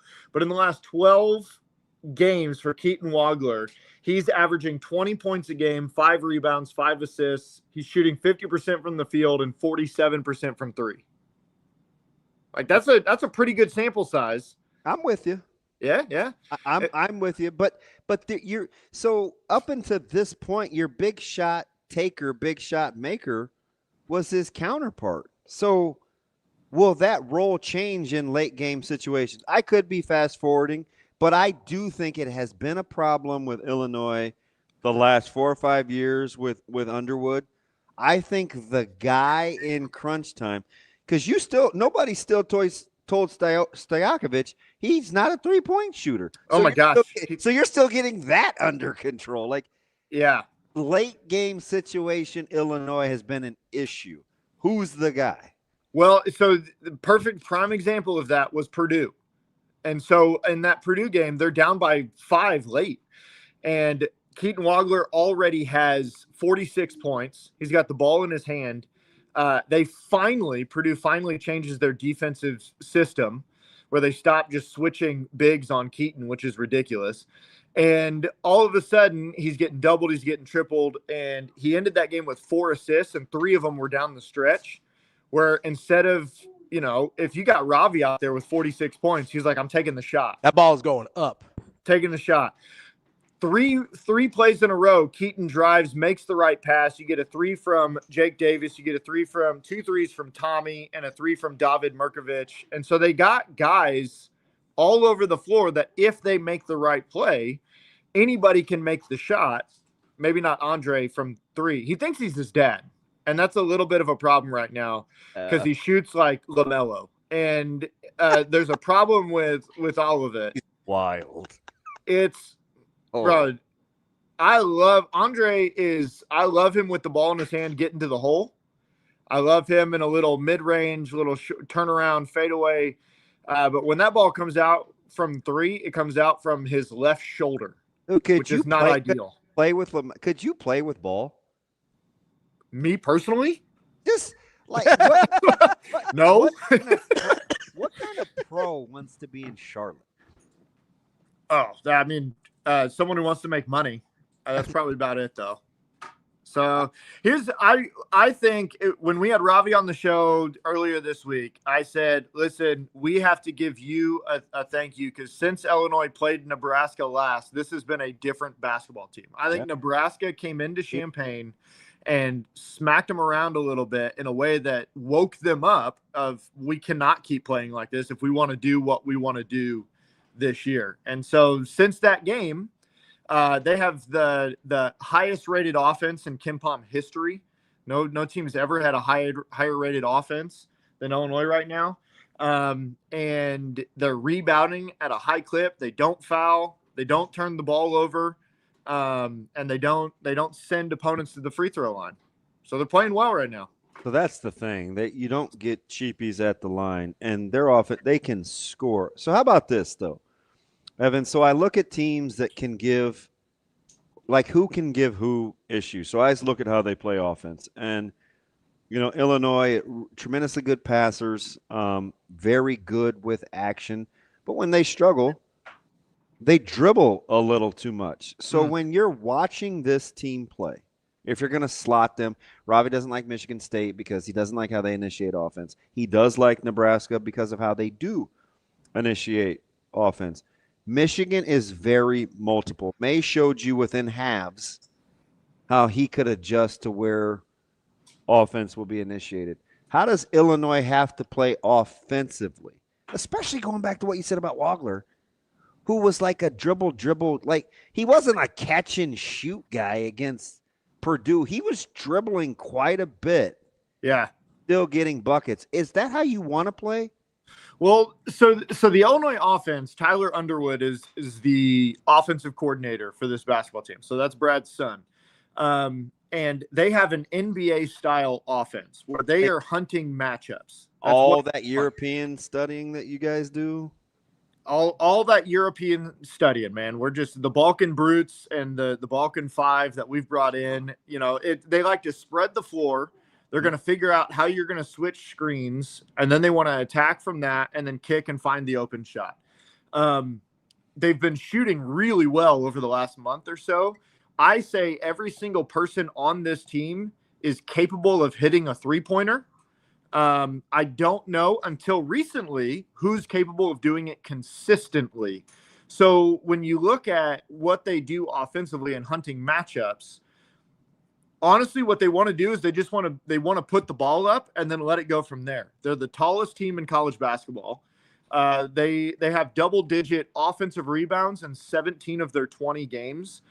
They held Purdue to 19 total rebounds.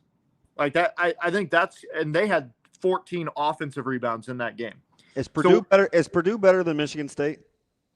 They have a higher ceiling. I'd say that. Like, I don't know. Michigan State's confusing. Like what they did in Piscataway the other night. Like, I think that's their problem. Like they're like a dump truck out there trying to play basketball, and it's just kind of ugly. And I don't know what to do with it.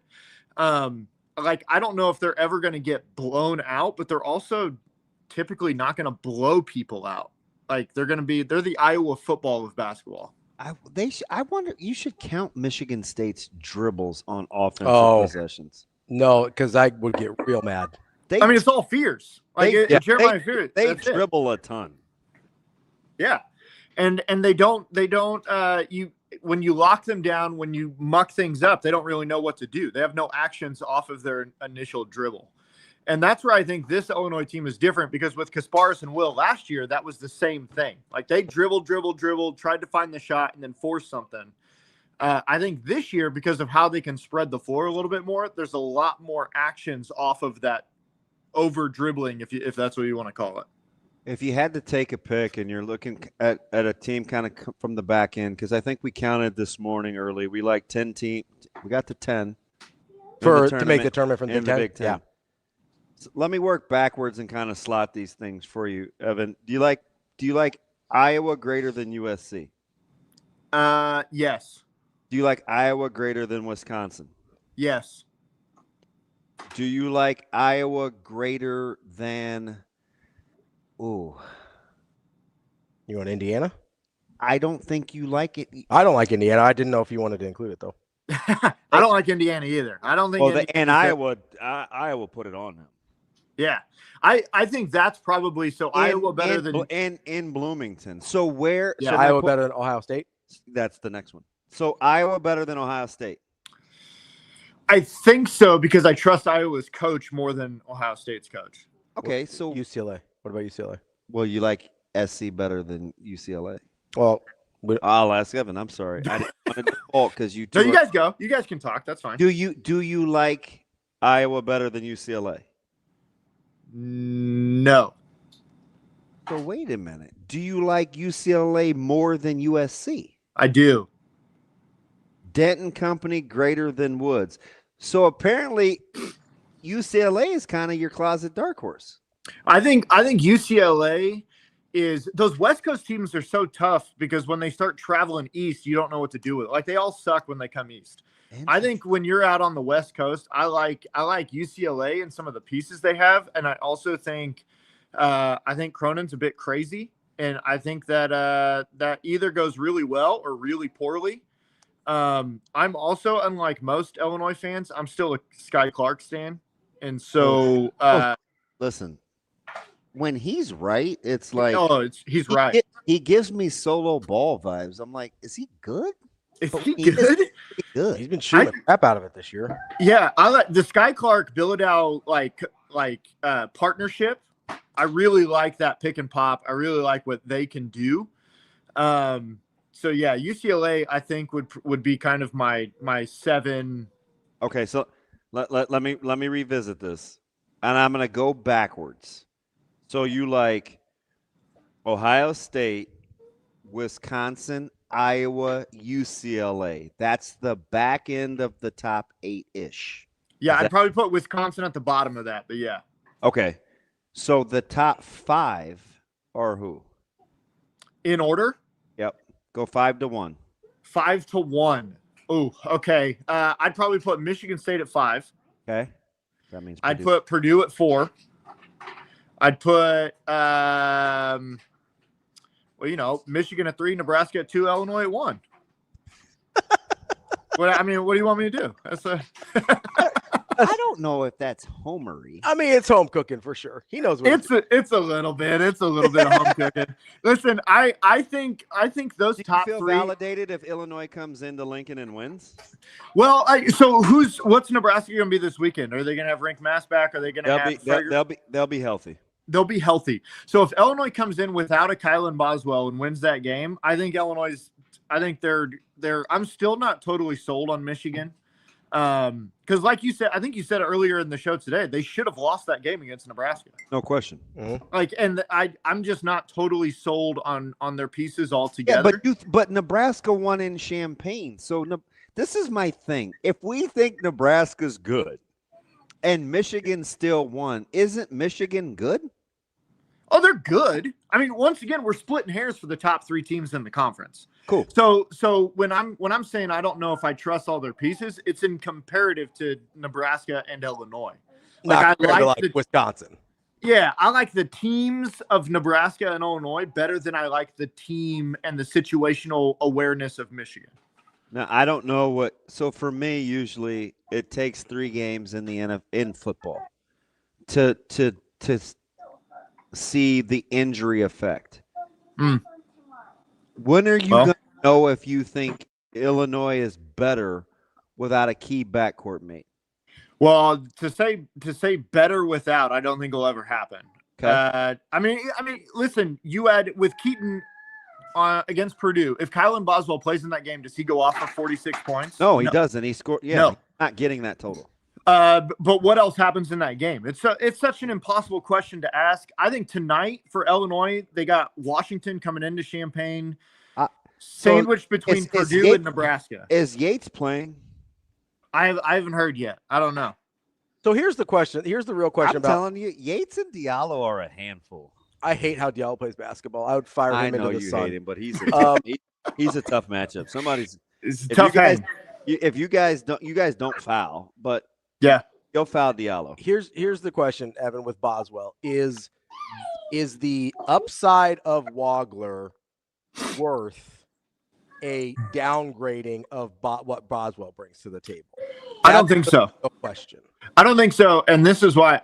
First of all, Kylan's playing the best basketball this year that he's ever played. Like, this is the best he's done. Yeah, he's who Michigan wanted Gale Jr. to be. Yeah. I mean, what Boswell does incredibly well for this team is he defends the other team's best player. Like, he's defending at a high level this year. And you could see it at the end of even that Purdue game that Keaton could hardly walk. Like, he was so tired. He was so drawn. So Kylan takes away so much of that pressure on the other end of the floor and really shuts down what other teams want to do, that I think they need Kylan to do what they want to do. My kid's just throwing stuff over here. That's all right. They need Kylan to I got 3 dogs. It's tough to corral. Yeah, and this one's 4, so it's basically a dog. So like they need Kylan to do what they want to do for this year. So is that Scar back there making a ruckus? Yeah, it's Scarlett. All right. Hey, Scarlett, come here. So listen here. Smooth bottled water, Evian. Yes. Give me the top 4 seeds right now. Hey, Scar. Top 4 seeds in the country in college for the tournament. Yeah. Yep. Arizona. Give me Arizona. Give me whoever wins the Big Ten. You want me to put a name on it? Yes. That's the discussion. Quit cheating. I quit cheating. Give me Arizona. Give me Illinois. Give me Nebraska. Give me Michigan. There's your 4 seeds. 3 Big Ten can't be on the 1 line. Listen, I told Ravi, what's the rest of the NCAA going to do when the Big Ten gets back-to-back football champs and then has the entire Elite Eight and the entire Final Four in the national and the March Madness? Like, what is the rest of the NCAA going to do? Okay, can I do process of elimination? Yeah, let's do it. Is Houston better than Iowa State? Yes. Is Houston better than Gonzaga? Yes. Is Houston better than UConn? Oof. I'm going to say yes because I don't like Hurley. Okay. Is Houston better than Nebraska?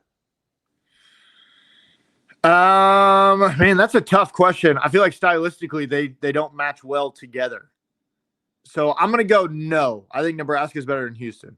So is Houston your number one on the 2 line? Listen, Houston's a 1 seed, I think. Like, I'm being Big Ten homerish when I say all that. I think if I'm gonna be completely honest, let's go Arizona, Nebraska, a healthy Nebraska, UConn, Houston. I would see that as a 1 seed line. I'm not sold on Iowa State. So you're not expecting Illinois to win in Lincoln? It's going to be really hard because, I mean, listen, Pinnacle's become maybe the second hardest place to go win a basketball team. And the conference for sure. Yeah. Like, I mean, what they've done there is incredible. The way that arena is designed. I was there last year and it was like a crib. I also had the flu. That was my flu game. And so, I mean, Ravi took care of me so well. You rallied through, man. I appreciate I yelled at a bunch of Nebraska fans on the way out of the stadium, like That's they were true. trying to start fights. I thought somebody was going to catch hands. Hey, they're about to catch these hands. I'm a full-time pacifist, but you want to talk to me when I got the flu, and it's problems. A full-time I'm using that one. Also, you know, I thought we were gonna see dreadlocks Evan come out. Hey, bro, hey. I like the Evan that referred me to the All Black restaurant. Here we go, baby. Champaign, because that place was sensational. The first place Evan took me in Champaign, first time I went to go visit, you know what it was? Oh, yeah, bro. Chicken Shack. Why'd you say it like that? Because it was called Chicken Shack. All right. It was also called Blackbuster because they sold bootleg DVDs out the side. Wow. So I saw 300 with a little head right in the corner for the first time. It's like City Rip in the corner. What was the name of the place you sent me to, Evan, with our coach? Neal Street Blues. And that place was fire. The best Evan story I think I have is we walk into Chicken Shack and they've got a mural on the wall, right? And it's Martin Luther King, it's Malcolm X, it was Barack Obama up there, like all these black heroes. And as we're grabbing our food, it said "World's Greatest Men." As we're grabbing our food, he walks out. He says to the guy, "Hey, how come Ronald Reagan's not up there?" And I'm like, "Evan, we got to get the F out of here now." Hey, we were tight, I know one thing. I know one thing. Brothers in 2026 would appreciate trickle-down economics. And they'd appreciate Reagan today. I can guarantee you that. Hey, it was good. Hey, you guys coming out when Nebraska comes to town for football? I'm locked in regardless. So I know we got back to the restaurant. We got to get Ravi out here. We'll go to Neal Street Blues together. Hey, I don't know if I could get Jess and Kyle to eat. Kyle would, but are you coming up to Chicago for Big Ten Media Days with the radio crew? I'm not like real media. Yeah, but we're at the Hilton. That's easy. You're on a show. That counts. Hey, I mean, I got a media credential. I just don't know what the hell I'm doing. Listen, not to go all fugitive. I don't care. I don't care. Yeah, just come on down. Just get your ass to Chicago. I'll do that. Yeah, maybe I'll come up and hang. Considering all your Uber drivers are like, yeah, I make my margin by driving people from Champaign to Chicago. Yeah, it's all the international students here, man. They love that little Uber trip up to O'Hare. There's got to be $80, 90. Bro, they got bags, bro. Like these international students that come over, man, they got bands on bands and they're whipping around campus in Lamborghinis and dude, the Uber drive, they wait to go from Champaign to Chicago. Man. Yeah. There we go, man. I'm not spending 3.5 hours in my car. Bro. It's only 2 with a stranger. It's only 2, right? I got to get back. Oh, yeah, it's 2:40. No, they're going. They're going to O'Hare, so they're getting out of there. They're not coming back. This isn't a round trip. Wow. For Uber, it is. I'm talking about the driver. But thank you, Evan. I'm dealing with a ding dong. You drive. Yeah, I don't know what he's doing. Hey, are we gonna chat next Friday for Illinois Nebraska wrestling? Yes, because I'm a big bird guy. I think he's flying under the radar, and I want some insight. He's a dark horse in my opinion for wrestler of the year. from anybody that's not from Penn State. Well, and how is that even possible? Reigning national champ, undefeated, still just, and he's under the radar. He's sick. Dude. Yeah, we're gonna talk. We'll preview. Okay, we'll chat. All right, buddy. That's our boy Evan Stone. Listen to him, 93.5 The Drive, ESPN Illinois. Appreciate you, buddy. We'll talk to you later. See you guys. Thanks, E. That is Evan Stone. How come you didn't tell me I get my other friend? So yeah, stick around for a few minutes if you'd like. We've got Jacob Padilla here, talk a little Creighton basketball. We are only talking about the women's team. I don't know how you surround yourself like me and Jacob. You only surround yourself with nice people.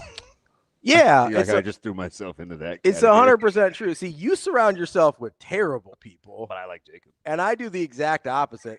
Like, I'm not the good piece of cheese guy. I am the good piece of cheese. So, you know, right. I'm gonna stick around and listen to you yahoos. Kind of is what it is. That's DB. I'm Ravi Lulla. We'll be back with Hurrdat Sports Live tomorrow, but stick around. We'll talk a little Creighton hoops, especially if you're a Nebraska fan and you like when Creighton suffers. This is gonna be a good show for you. So we'll be right back with some Blue Jay breakdown.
Welcome back. A little special edition here of Blue Jay Breakdown. That's Jacob Padilla. I'm Ravi Lulla here at Hurrdat Sports Bar and Grill. JP, how we doing this morning?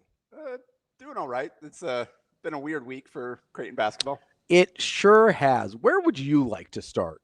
Well, let's start with the most recent result and start with the women because they turned it around at least. It's what we're referring to is both Creighton men and women lost on the road to the worst team in the conference. Within a few days of each other. Not great. You don't want to see that. That's not ideal.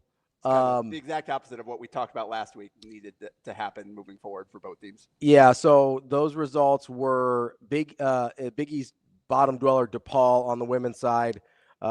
Creighton lost 76-61 in Chicago, and then came back and absolutely waxed St. John's last night, 81-51. So, I mean, to me, this is less surprising for the women's team, and we'll get to what's happened with the men's team, but it's less surprising for them because of the youth, right? I expect a certain amount of variance, also because of how they're constructed, where they're, very shooter dependent, and not that the men aren't, but because of that's sort of their between the youth and how they like to play, there's going to be some pretty wide variances. Obviously, this is not what you're looking for, but it is not totally out of the blue to be like, yeah, you're going to see some of this. Yeah, and so and a lot of it too is the specific ways in which they lose. Yeah. Oh yeah, that's a young team. Like the DePaul getting 16 turnovers. Mm-hmm. When things started going, they got sped up, and that's what you can't do against DePaul. They're a chaos team. Mm-hmm. They're not very good,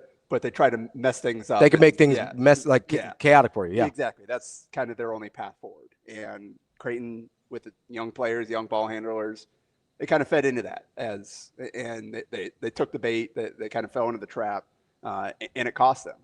And then defensive inconsistency, not necessarily always being in the right spot, like all the things that you'd expect. They only took 11 threes against DePaul, made 4 of them.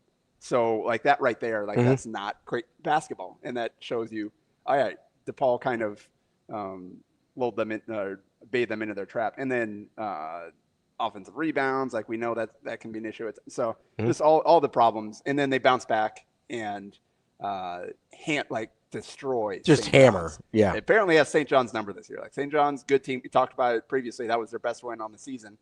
And man, did they double up in a big way. Yeah, absolutely. I mean, 81-51 against St. John's. You look at it and you go, okay, like pick your star of that game. You've got Ava Zedeker going for 18 and 4 assists. You got Neleigh Gessert going for 17, 5 or 10 from 3. You've got 5 players in double figures. Like you got a nice effort from Kendall McGee off the bench. Like this was 11 for 25 from 3. Like this was a super complete performance from Creighton. And I don't know if it's just stylistically the matchup with St. John's is something that goes their way, but clearly St. John's does not have an answer for whatever Creighton's trying to do. Yeah, no, and I think need to take a moment to recognize Neleigh Gessert and kind of the special shot maker that she is.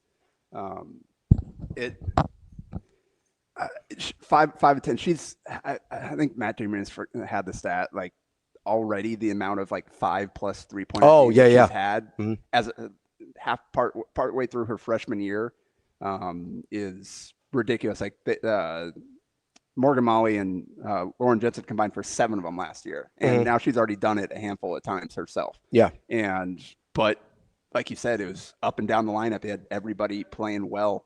You had Kendall McGee. So Neleigh hit 3 threes in the first quarter, then cooled off. And Kendall Townsend Kendall McGee stepped up in the second quarter. Yeah, Grace Buffelli. Those two kind of shouldered the load in second quarter. Then Gessert got going again in third quarter. You had Zedeker finish with a team high 18 somehow. Even though she wasn't necessarily like every quarter is like somebody else steady. And then bam, suddenly she finished with team high 18. 4 assists, 0 turnovers. Like that's an awesome stat line for her 100% in a game like this. So Allison Heathcock got 10, 7, and 3. Nice game from her. And that's exactly what they need from her. Just kind of doing a little bit of everything, being that glue player, tying it all together. So yeah, just this is what it needs to look like. A few days after, this is the exact opposite of what it needs to look like. So we said it so many times, but it's a young team. You're just gonna have to ride the roller coaster and enjoy the highs. Yeah, it's super interesting, and I'm fascinated with, I think we all sort of have a little bit of an obsession with Flan and how he kind of goes about his business and the way he coaches and the teams that he puts together. I really feel like I'm really fascinated to see what it looks like in the last month of the season because I'm really hoping they turn a little bit of a corner and start to have some more consistent performances, not necessarily 30-point wins in conference. That's not going to happen very often, but having fewer of the DePaul type performances and just getting, I think, a level of consistency, because we've seen the ceiling of kind of what they're capable of this year. Can they sort of even things out in terms of a game in, game out? You did the roller coaster motion earlier. Can we make that little like gentle hills instead of like steep cliffs? That's what I'm looking for in the last month of the season. Yeah, and to clean up that stat, it is her 5th game with 5 or more threes already as a freshman, and Molly and Jensen did it a combined 7 times last year as seniors. So that just kind of, and she's now leading the Big East in 3-pointers made. Yeah. So like she is a special shot maker, and this even we saw they were without Elizabeth Gentry in this one. You had Tara Dodgett step in and have to play a few minutes, and she scored at 12 minutes out there.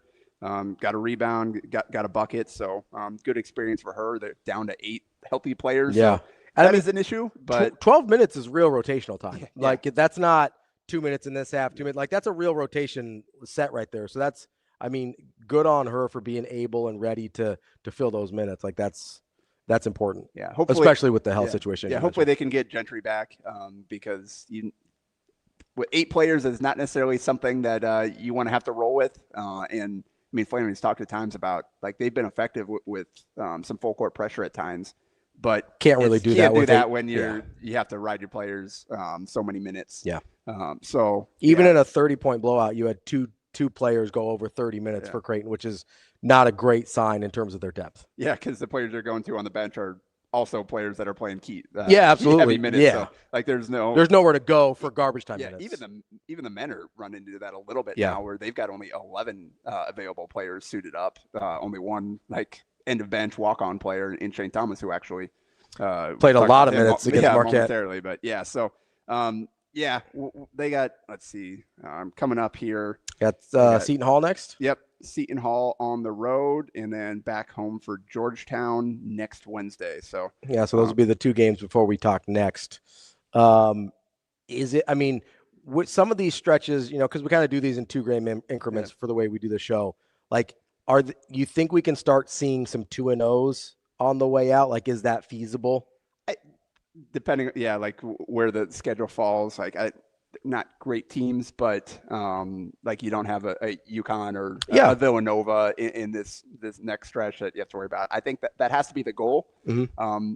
Whether or not they can pull it off, we'll just have to see if they can find that consistency that you talked about, because that's how this past week is an example of that. That is a chance to go 2-0. You lose to the worst team and then beat the better team. Yeah. So like, what do you? So you want to even that out, see if you can beat both Seton Hall and Georgetown. Yeah.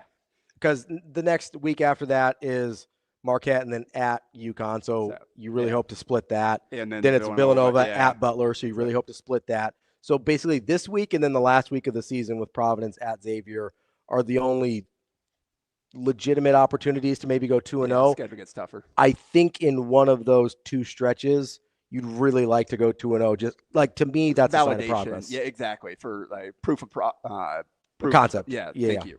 And progress. Yeah. Try and combine 2 different phrases. But, those are the mini goals that when you have a season, you're below 500. You're struggling. Like that's what you have. You have to find smaller goals that you can accomplish, that your players can feel good about, especially if you're better. Especially if you're expecting to build with this core, right? Like a lot of times we see this and we can kind of transition to the men with this topic, because some people have messaged me and asked me like, hey, like what does Creighton do from here on the men's side? Because you look at this and you go, I don't know who of this team is going to be part of the core, especially of guys that are actually playing right now, because Jackson McAndrew's out, right? So that's a guy that I would expect, like, hey, that's a core piece that you're bringing back. Jason Green has a year left. Like, he's going to be back. He's a core piece. But, like, outside of those couple guys, like, I'm kind of flipping coins on, obviously, Dix is going to be gone. Graves is going to be gone. There's one more senior. Isn't there? No. I think so Dix and Graves will be gone. So those guys are kind of out of this conversation. But it's like, what on earth do you do with Owen Freeman? Like, is he on the team next year? What? Like, I have no idea what that looks like. I don't even know where to start there. So when you're the women and you're like, hey, we have a pretty good idea who's going to be back next year, versus the men, which is like, I have no idea what my roster is going to look like next year, or maybe even who my coach is going to be next year. Because I think we have to start talking about that at some point as well, of whether Mac calls it a career after this year, or if they try and run it back one more time. Like, they're in very, very different situations, despite both going through really struggling seasons. Yeah. And it's tough because of just the unstable nature of rosters in college basketball now. Yeah. I will say, seeing a lot of fans having a tough time investing in any of these, because they're like, oh, who's going to be back? I don't necessarily, especially with the way that Creighton operates, and I don't think it's like, oh, the whole roster is going to be gone next year. Like, the good players are going to get too much money to go elsewhere, and the bad players are going to push them out and flip them and all that stuff. I think we're going to see a lot of these guys back. They're going to have to be aggressive and have to hit better in certain spots than they did in the past. Obviously, they've got some young guys coming in the program that I think give them some of what they need. We'll see kind of what the portal looks like. But I think, like you said, yeah, you can't invest in McAndrew the rest of this season, but looking at a guy like Austin Swartz and his development, Hudson Greer, kind of what he is able to do as he gets back in the lineup. Guys like that, younger guys that have hit to certain degrees, that, like, we got a good chance to have these guys back if they continue to progress and feel good about their spot in this program moving forward. So I think that's kind of just what you have to focus on, and then also just enjoy the highs. Like, there are stretches where, oh, that looks like Creighton basketball. Just enjoy it while it happens, because I gotta say that Marquette game was one of the hardest games to watch, I think, in my entire life. Like, that may have been, and I don't like to use the word embarrassing very often. Well, I don't the head know. coach and the players called it embarrassing. So. I don't know what else to call it. No. Right? Like, I try not to be, too inflammatory, stuff like that. I'm critical, and I've gotten spoken to about that from people directly involved with the team multiple times. Like, it's fine. I'm okay being critical, but like, I was embarrassed. Like, watching that, I was embarrassed for them, because it got to a point where they could barely dribble the ball across half court. It wasn't just that they were getting beat. Yeah. So I went back and rewatched it again yesterday. You're a sick man. Don't know why. I will. If we were like in the VHS days, I'd burn that thing. Yeah. No, I just kind of want to look back and like, was it as bad as I thought? Yeah, and why, and where does it stem from? And so I think what we're seeing right now is just the team. It goes back to what we talked about in the preseason as kind of a wild card. Is none of these guys in key roles have been in winning programs before. They haven't seen what it's like. They haven't done what it takes. And when you haven't been in that before, like, it's one thing to say what you need to do. Yeah. It's another to understand and feel and have it be second nature. Yeah. And so many of these, what we saw as a team just folded. Like, even a guy like Josh Dix, who's like highly capable, right? And is not the version of him we ever saw at Iowa. Yeah. Well, and seeing this, like, basically at the start of this game, everything that could go wrong did, and it started to snowball. Like, it seemed like they folded, like you said. They played what they got. It was 12-9 at one point. They got good. It was 12-10. They got 12-10. Yeah. They got good looks early on, and none of them went in. And that's kind of where it started. It's like, well, we're getting wide open threes for our best shooters. They're not going in. What's happened now? And then they, as McDermott talked about, which can't happen, is like when shots don't go in, it starts to impact you in other ways. And they had to stretch with some bad calls during that big run, where like 3 straight bad calls went against Creighton. They could only fix one of them with the challenge. The Blake Harper getting hit in the face, no call, leading to numbers for them, and the tip in that was in the cylinder still. And that's right after the out of bounds call that was clearly off Marquette that they should not have had to challenge. Yeah, so like that whole stretch. So now your shots aren't falling. You're not getting the calls going your way. And then suddenly they start bullying you. And it just all kind of like it just spiraled out of control. And like we said, they just kind of folded, just not mentally tough enough to weather the storm of what was going wrong early in that game. Mm-hmm. And then things went really, really wrong. Yeah. And it got a little better in the second half, but also Marquette taking the foot off the gas. And some of Swartz made the shots in the second half that he missed in the first half. And you mentioned the Dick steal. That's more than anything else. That's the one that confuses me the most. I don't like the shooting issues. Like he went 0 for 9 from 3 in this game, maybe 7 good looks, and they just wouldn't go in. And he's shooting in the low 30s this year, when he's been a career 40+% 3-point shooter. And some of it is like, he's having to do more defensively, having to do more ball handling. He's gotten a lot of grenades late in shot clock. So all that impacts his shooting percentage. But in this game, he got his first 3 looks were great looks. Didn't go in. Like I said, he had a lot of good shots in this game that just wouldn't go down for whatever reason. And he's a better shooter than that. So I don't know how to explain that. His career up to this point, 40% as a freshman, 42% as a sophomore, 42% as a junior. And last year at 42%, very similar, within 1 attempt per game of the volume. So it's not a volume issue either. Yeah. So that's the most baffling one for sure. You can't necessarily explain. Like I said, you can some of it. Like maybe he's a 36% instead of 40 because of the shots that he's taken this year. But 10% is wild. Yeah, it's for somebody of that quality. What, like 32% maybe? 31.6. 31. Yeah. Yeah. So, right at 32. Yeah. So like that. And Creighton was, despite going in, Creighton was leading the Big East in 3-point percentage and makes headway. They had made 10+ threes in 7 of their 9 Big East games, and hadn't played that poorly in Big East play. For the most part. Yeah, and they're still 6-4. They're still in 4th place in the conference. So that's where it's hard to, like you said, the embarrassing performance, the Creighton, the feeling watching this game happen while knowing like they're not the bottom of they're not the worst team in the Big East. Like it's hard to, even if that may have been the worst performance you'll see in the Big East all year. It's hard to score. Well, I mean, who was it? DePaul, Georgetown. Who was it that made like 1 shot in the second half?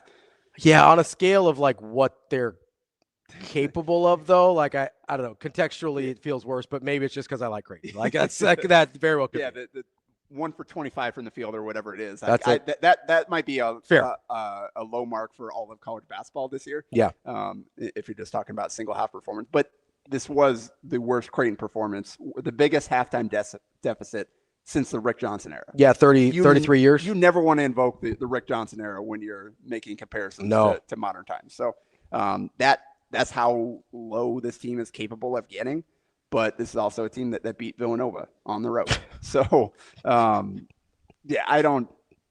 it's tough. There's so many things have not worked out like they expected. And we're at a point now. So we got to talk about defensively and then we'll get to the offense. They're at a point now that you look at these last 5 games and just look at these last 5 games on Bart Torvik. They are 325th in the country in adjusted defensive efficiency in the last 5 games. Oh, God. Giving up 80+ in every game, giving a couple of 90 spots.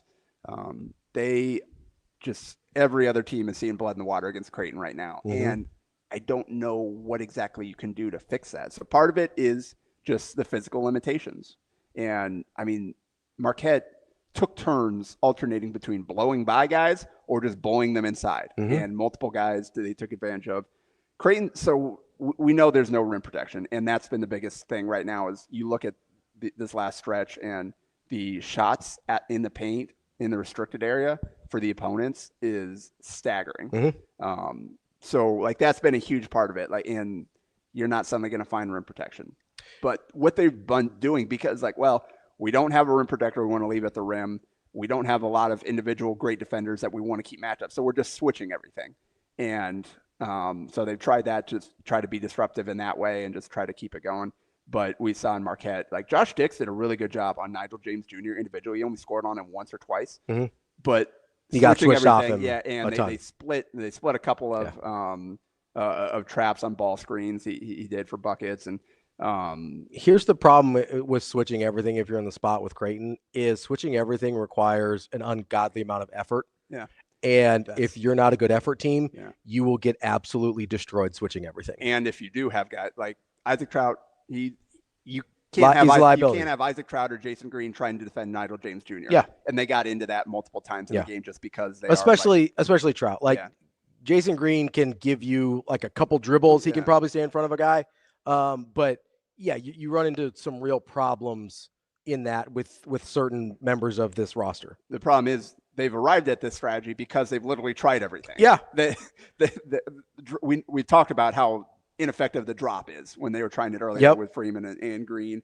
And so they've tried that. They've gone zone for stretches, and it's had some positive effects, but it's also had the negatives of a zone. It's not a great rebounding team, and the zone makes it harder to rebound.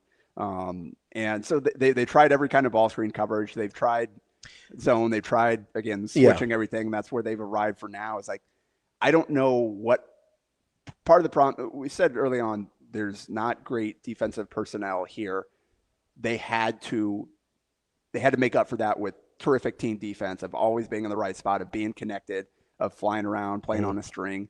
And they just cannot get there, and they don't appear to be improving. No. Because, again, I talked about the splits multiple times, like 2 or 3 times it happened where just the hedge guy got too far out and just split. He's so quick. You can't give him room to split there. You have to send him away. And just 2 different guys, I think, were hedging on the 2 plays that I remember.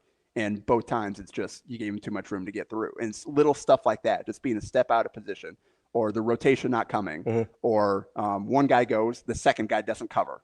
McDermott, I asked him about it before this game and said it's like plugging a hole with your thumb and then another one sprouts somewhere else. Yep. It's everything on defense right now. It's every time it's somebody else breaking down. So like that's stuff that is correctable, but we're this late at into this point of the season, it's probably not going to change. Dramatically change. Yeah. So I think the frustrating part for me is I'm not going to say worse defenders, because there's not a lot of worse defenders than what we've seen on this team for a lot of the year. I will say I've seen less physically capable defenders defend much better than this because of what you talked about, the connectivity and the effort. Like, to me, you can go a long way and not be super physically gifted on defense with chemistry with your team, being able to move on a string and know wherever he's supposed to be, and just giving high level effort all the time. And Creighton doesn't do either of those well. Hey, I know Creighton fans don't like comparing to the team down the road, but Nebraska is a perfect example. They've got some guys that are a little bit more physically equipped, but not dramatically so. They also don't have rim protection. Yeah. And just the way that they play connected together. I think last year maybe is even a better example of Nebraska, where I think they had they weren't as physically capable, still played really good defense for the most part. And it was because of what we're talking about here. So I think that's the really hard part for me is it's a thing that if they were able to get on the same page is fixable, but we are way past that point. That being said, that is at this point they've tried everything. There's no secret. There's no easy fix here. Strategy that was going to fit this team. No, like it's just a flawed defensive team. What you have to do is try to make the incremental improvements to give yourself a chance to compete, to get a little bit better, find the guys that are going to make the rotations a little bit quicker, that are going to communicate a little bit better. Like you just have to put a big emphasis on that, and maybe playing time has to start correlating with that. And because you got to find a way to squeeze out every little bit you can from this team on that end. That being said, like there's probably a ceiling they're going to hit on that end. What this team has to do. We go back to what McDermott said at the beginning of the year. Like it's you have to outscore some people. Exactly. Yeah. And there have been stretches where like, their defense was better than their offense at one point in the season, which hard to believe. Yeah. But just in terms of their KenPom rating, they were better at one stretch when they seemingly turned things around midseason. Obviously not the case anymore, but they're going to have to, you're going to lose some games because of poor shooting like this one. 7 of 34 from 3. Again, that's an outlier for what they've done in Big East play to this point. They've been able to, even some of these games they've given up 80. Like they're winning every other game. Yeah. So but what we saw is them. It's not just that they missed threes. That was certainly part of it early on. But in this game and in some of the previous ones, the offensive execution isn't there. No. They've got to find a. How many times do they get stuck late in the clock? And how, like I talked about, countless the grenades that Dix has had. Yeah, Dix has had. That's part of the problem with the shooting numbers is some of that's on them. Some of it's not bad luck. Yeah. Right. Like some of it's because they aren't getting good looks. Some of it's because they are getting stuck late in shot clock and things like that, and they are executing well. Because there's been times in years past where you feel like you're executing well, you feel like you're getting good looks, and you just don't make them that day, and it kind of is what it is. That hasn't been the case a lot of the times for Creighton this year, but especially against Marquette. Yeah, and they're 242nd in average possession length, and I know like playing with pace and something that McDermott has always stressed, playing fast and all that stuff. Creighton's never been a quick shot team. They've been a play fast team. They've not necessarily been a huge fast break team, but they've been a huge push the pace and try to get into early offense and just make things difficult on the defense. And that is not what this team is doing. I mean, they were 175th in possession length last year, 190th. Like they've never been super high, but they've been average. They're in the realm. Like they're in the bottom third or so, and 231st in tempo, because a lot of those possessions do get bogged down, and a lot of it. I talked about the defensively not being connected. They're not connected on offense. No, they're not. It seems a lot of what they do, like the bigs, they're calling for ball screens that the bigs don't necessarily know where to go, where to set it, when to set it. They don't get out of the screen. Like Jason's pretty good at it, but outside of that, like Freeman was struggling with it. Conan is struggling. He's been out there. The timing's off. Yeah. They don't know. And here's the thing, and not to bring up Nebraska again, but one of the things that's really impressive, I think, is because I think a lot of these are reads. I know Nebraska has a lot of set plays as well, but I think a lot of it when you're deciding between a slip, a real screen, a pick and pop, or a slip and pop, I think a lot of those are just reads, right? Yeah. Where the defender's playing it, how they're defending in that particular moment. If you don't have the timing and chemistry down on that, you lose all of those options. Yeah. So one play becomes one play as opposed to one play becoming 4 or 5 plays. Yeah. And so you got a lot of possessions where it's 5 guys out there kind of doing their own thing. Yep. You got a couple guys just standing, spacing the floor, but not being a threat. You've got, again, whoever's stuck with the ball in his hands, calling for a ball screen, but they don't come tight off the screen. The screen doesn't get set, or the guy doesn't roll hard. Or the spacing is wrong, so they don't,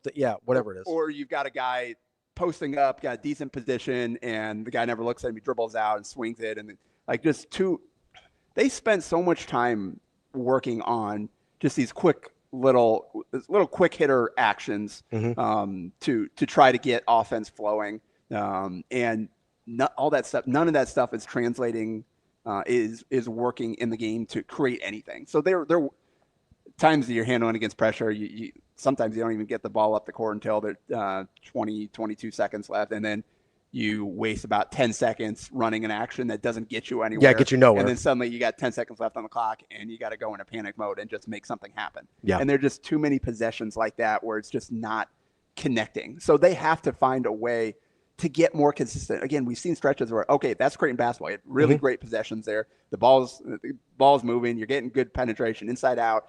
You're getting guys in spots where they can be dangerous. Like, it's just so inconsistent from possession to possession in that regard. So like that, more than anything, that has to get fixed. You can't get bogged down in a half court nearly as much as they do. And like they don't have truly dynamic individual players, but not like shot creators. There's still enough offensive talent on this team. Again, we've seen it. It shouldn't look like this in the good games. Like, okay, you have to do that every single game now because of where you are at defensively. And so you can't have those possessions where just nothing happens and guys aren't playing together and you got guys missing reads. Like, there are a you lot got guys of that don't, like Shane Thomas had a great cut off of Josh Dix. Didn't get it. That stuff doesn't happen. That's for the Lapia. That stuff doesn't happen consistently. You've got guys that don't know where to go or they don't move when one guy is doing something, maybe creating an advantage, and nobody understands where to be to make teams pay for it or take advantage of what that guy just created. So like that stuff that has to get fit. You have to find lineups that fit together. You have to find guys that understand this is what I need to do in this situation. This is how we can play off of each other. is they got to stack these actions on top. It's got to go from one into the next. It's got to start flowing. There's got to be pace.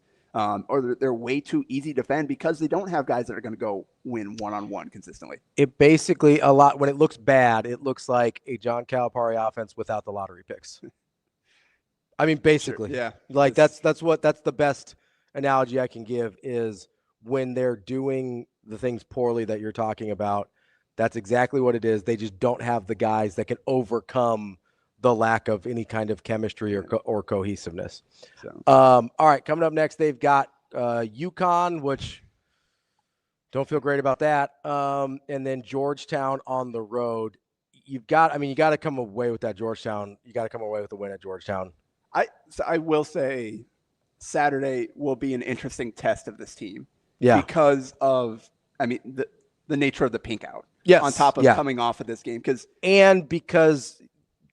Dan Hurley has struggled against Creighton. Yeah. And part of the embarrassing part of the Marquette losses, they had the 5 days off in between. Yeah. A couple days to rest, recharge, a couple days to really hit the practice hard. Felt like you should have been ready. And McDermott, the player, said like their Saturday practice or their Sunday practice was awful. Mm-hmm. Had a good first practice and they came back and terrible practice and just okay Monday. So you had 3 days of practice. You had one good practice coming off of a stretch where you had time to yourself to rest, recover, and like that can't happen. So now mentally, where's this team? You got a few more days here to get ready for the best team you're going to play all year.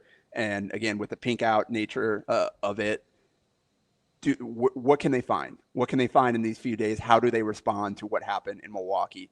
Can they find some resiliency to go out and compete against UConn and see what happens? Yeah. Like, again, if you still have any hopes for an NCAA tournament bid, this is a must win. Yeah, absolutely. Like you absolutely have to win this. They got like a 4.3% chance left at this point or whatever. Minuscule. To make the tournament? Yes. Any path forward that doesn't include winning the Big East. Yeah. You have to win this game. And Absolutely. It's the next one on the schedule. So how do the players respond? Can they find something? Do they understand what went wrong and how can they fix it? So this I think will tell us a lot about this team, like whether they win or lose. How do they compete? How do they play? What does this game look like? Have they found anything to address the issues that we've just been talking about for the last 20 minutes? All right, that is Blue Jay breakdown for this week. That's Jacob Padilla. I'm Ravi. Lulla will be back next week as well, and hopefully we'll have something good to talk about with both teams for once. It doesn't seem like we've lined that up very well this year, but we'll cross our fingers and see what we got. JP, appreciate the time as always. DB and I will be back tomorrow morning on Hurrdat Sports Live.